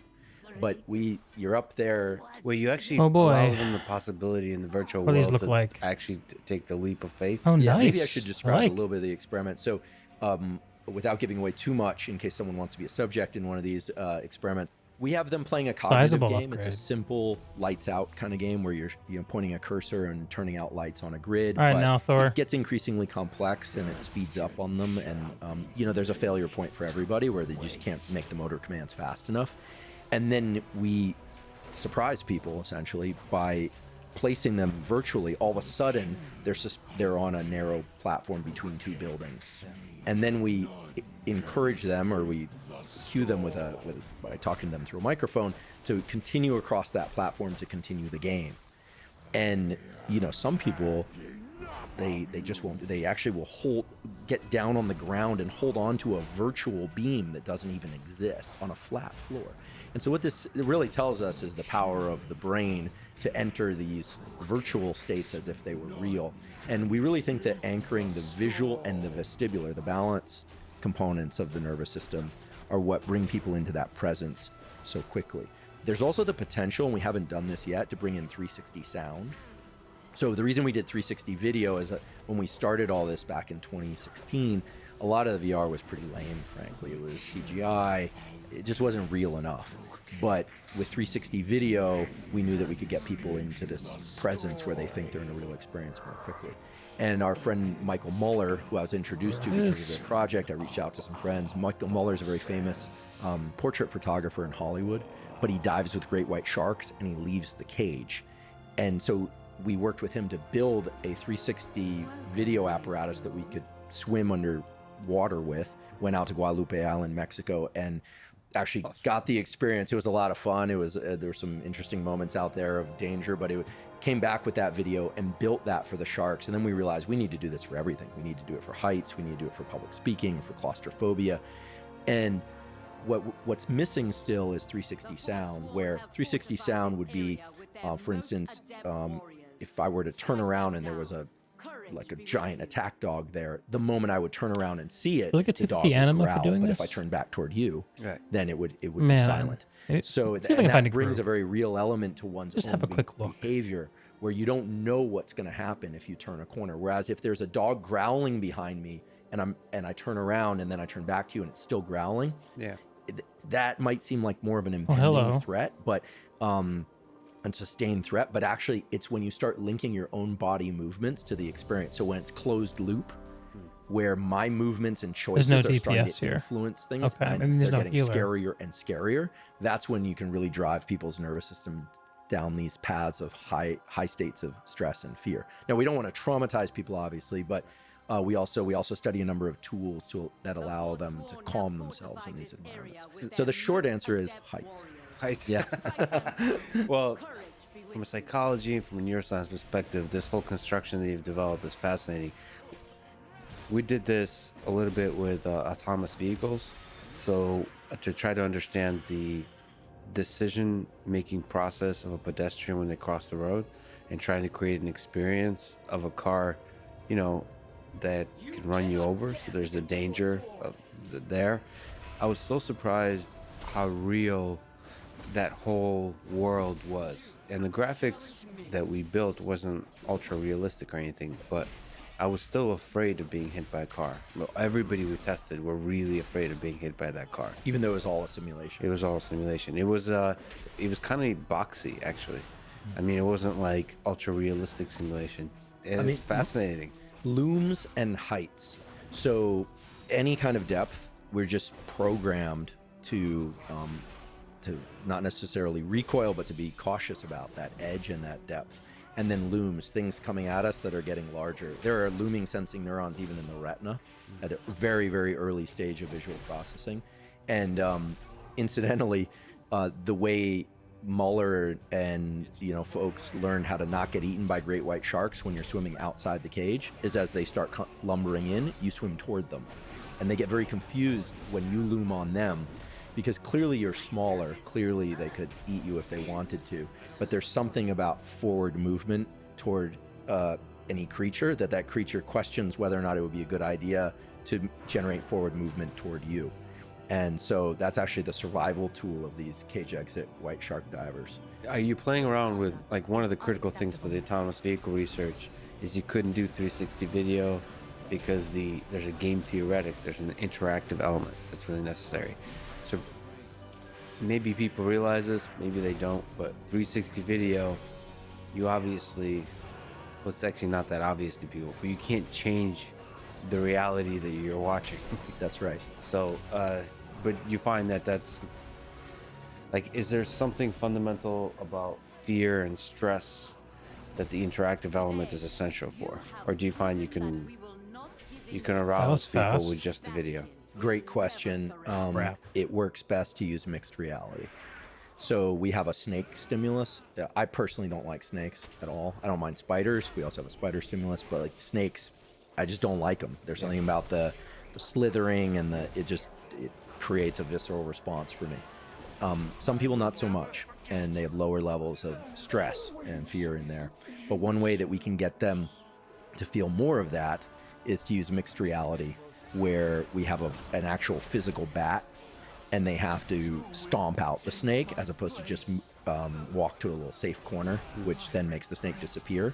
That tends to be not as stressful as if they have a physical weapon. And so you got people in there, banging on the floor against this thing. And there's something about engaging that makes it more of a threat. Now, I should also mention we always get the subjective report from the subject of what they experience, because we never want to project our own ideas about what they were feeling. But that's the beauty of working with humans, is you can ask them how they feel. Exactly. And humans aren't great at explaining how they feel, but it's a lot easier to understand what they're saying than a mouse or a macaque monkey is saying.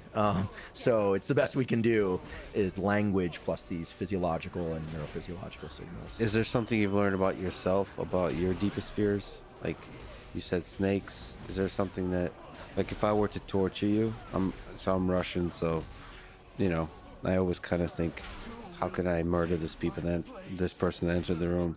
But also, how can I torture you to get some information out of you? What would I go with? It's interesting you should say that. I never considered myself claustrophobic, but because I don't mind small environments provided they're well ventilated. But before COVID, I started going to this Russian banya, and then which I'm curious. And I had never been to a banya, so the whole experience of really, really hot sauna, and what do they call it, the plots? They're hitting you with the leaves, and it gets really hot and humid in there. And there were a couple times where I thought, okay, this thing is below ground. It's in a city where there are a lot of earthquakes. Like, if this place crumbled and we were stuck in here, and I'd start getting a little panicky, and I realized, I don't like small confined spaces with poor ventilation. So I realized I think I have some claustrophobia, and I wasn't aware of that before. So I've put myself into our own claustrophobia stimulus, which involves getting into an elevator and with a bunch of people, virtual people, and the elevator I saw a gets gilded chest stalled. here. And at first you're fine, you feel fine. How close are But then these as we guys? start modulating the environment, Close. and we actually can I'll help 'em control finish. levels of oxygen in the environment if we want to, it is really uncomfortable for me. And I never would have thought, I fly, I'm comfortable in planes, but it is really uncomfortable. And so I think I've unhatched a bit of a claustrophobia. Yeah, for me as well, probably. That one was pretty bad. The heights, I tried to overcome. So I went skydiving to try to overcome the fear of heights, but that didn't help. Did you jump out? Yeah, jumped out, but it was fundamentally different experience. We're done. And I guess there could be a lot of different flavors of fear of heights, maybe, but the one I have didn't seem to be connected to jumping out of a plane. It's a very different, because like once you accept that you're going to jump, then it's a different thing. I think what I'm afraid of is the moments before it is the scariest part. Absolutely. And I don't think that's emphasized in the skydiving experience as much, and also just the acceptance of the fact that it's going to happen. So once you accept that it's going to happen, it's not as scary. It's the fact that it's not Let me supposed outta to happen, here. and it might. That's the scary part. I guess I'm not being eloquent in this description, but there's something about skydiving that was actually philosophically liberating. I was like, wow, it was the possibility that you can walk on a surface, and then at a certain point there's no surface anymore to walk on, and it's all of a sudden the world becomes three-dimensional, and there's this freedom of floating, that the concept of Earth disappears for a brief few seconds. I don't know. That was wild.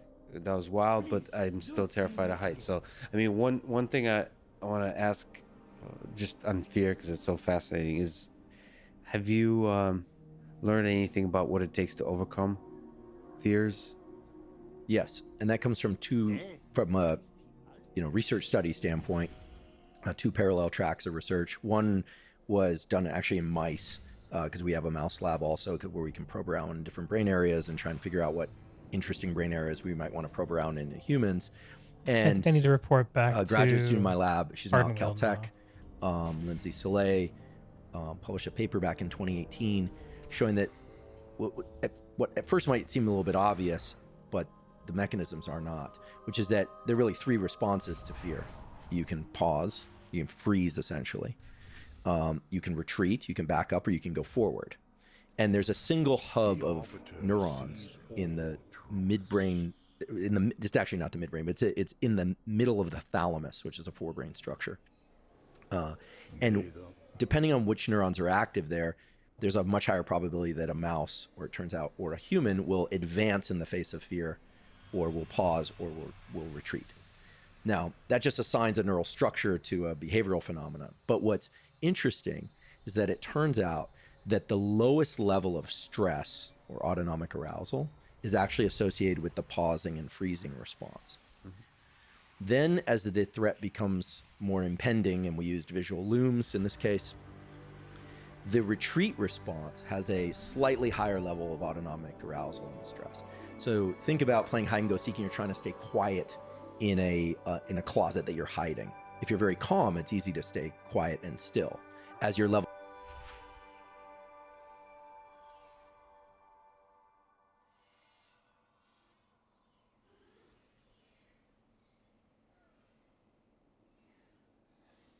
I'm getting tired. Things have me to kill the stream, guys. Guy. Whoever out there is watching. I'll see you later, Twitch. Peace.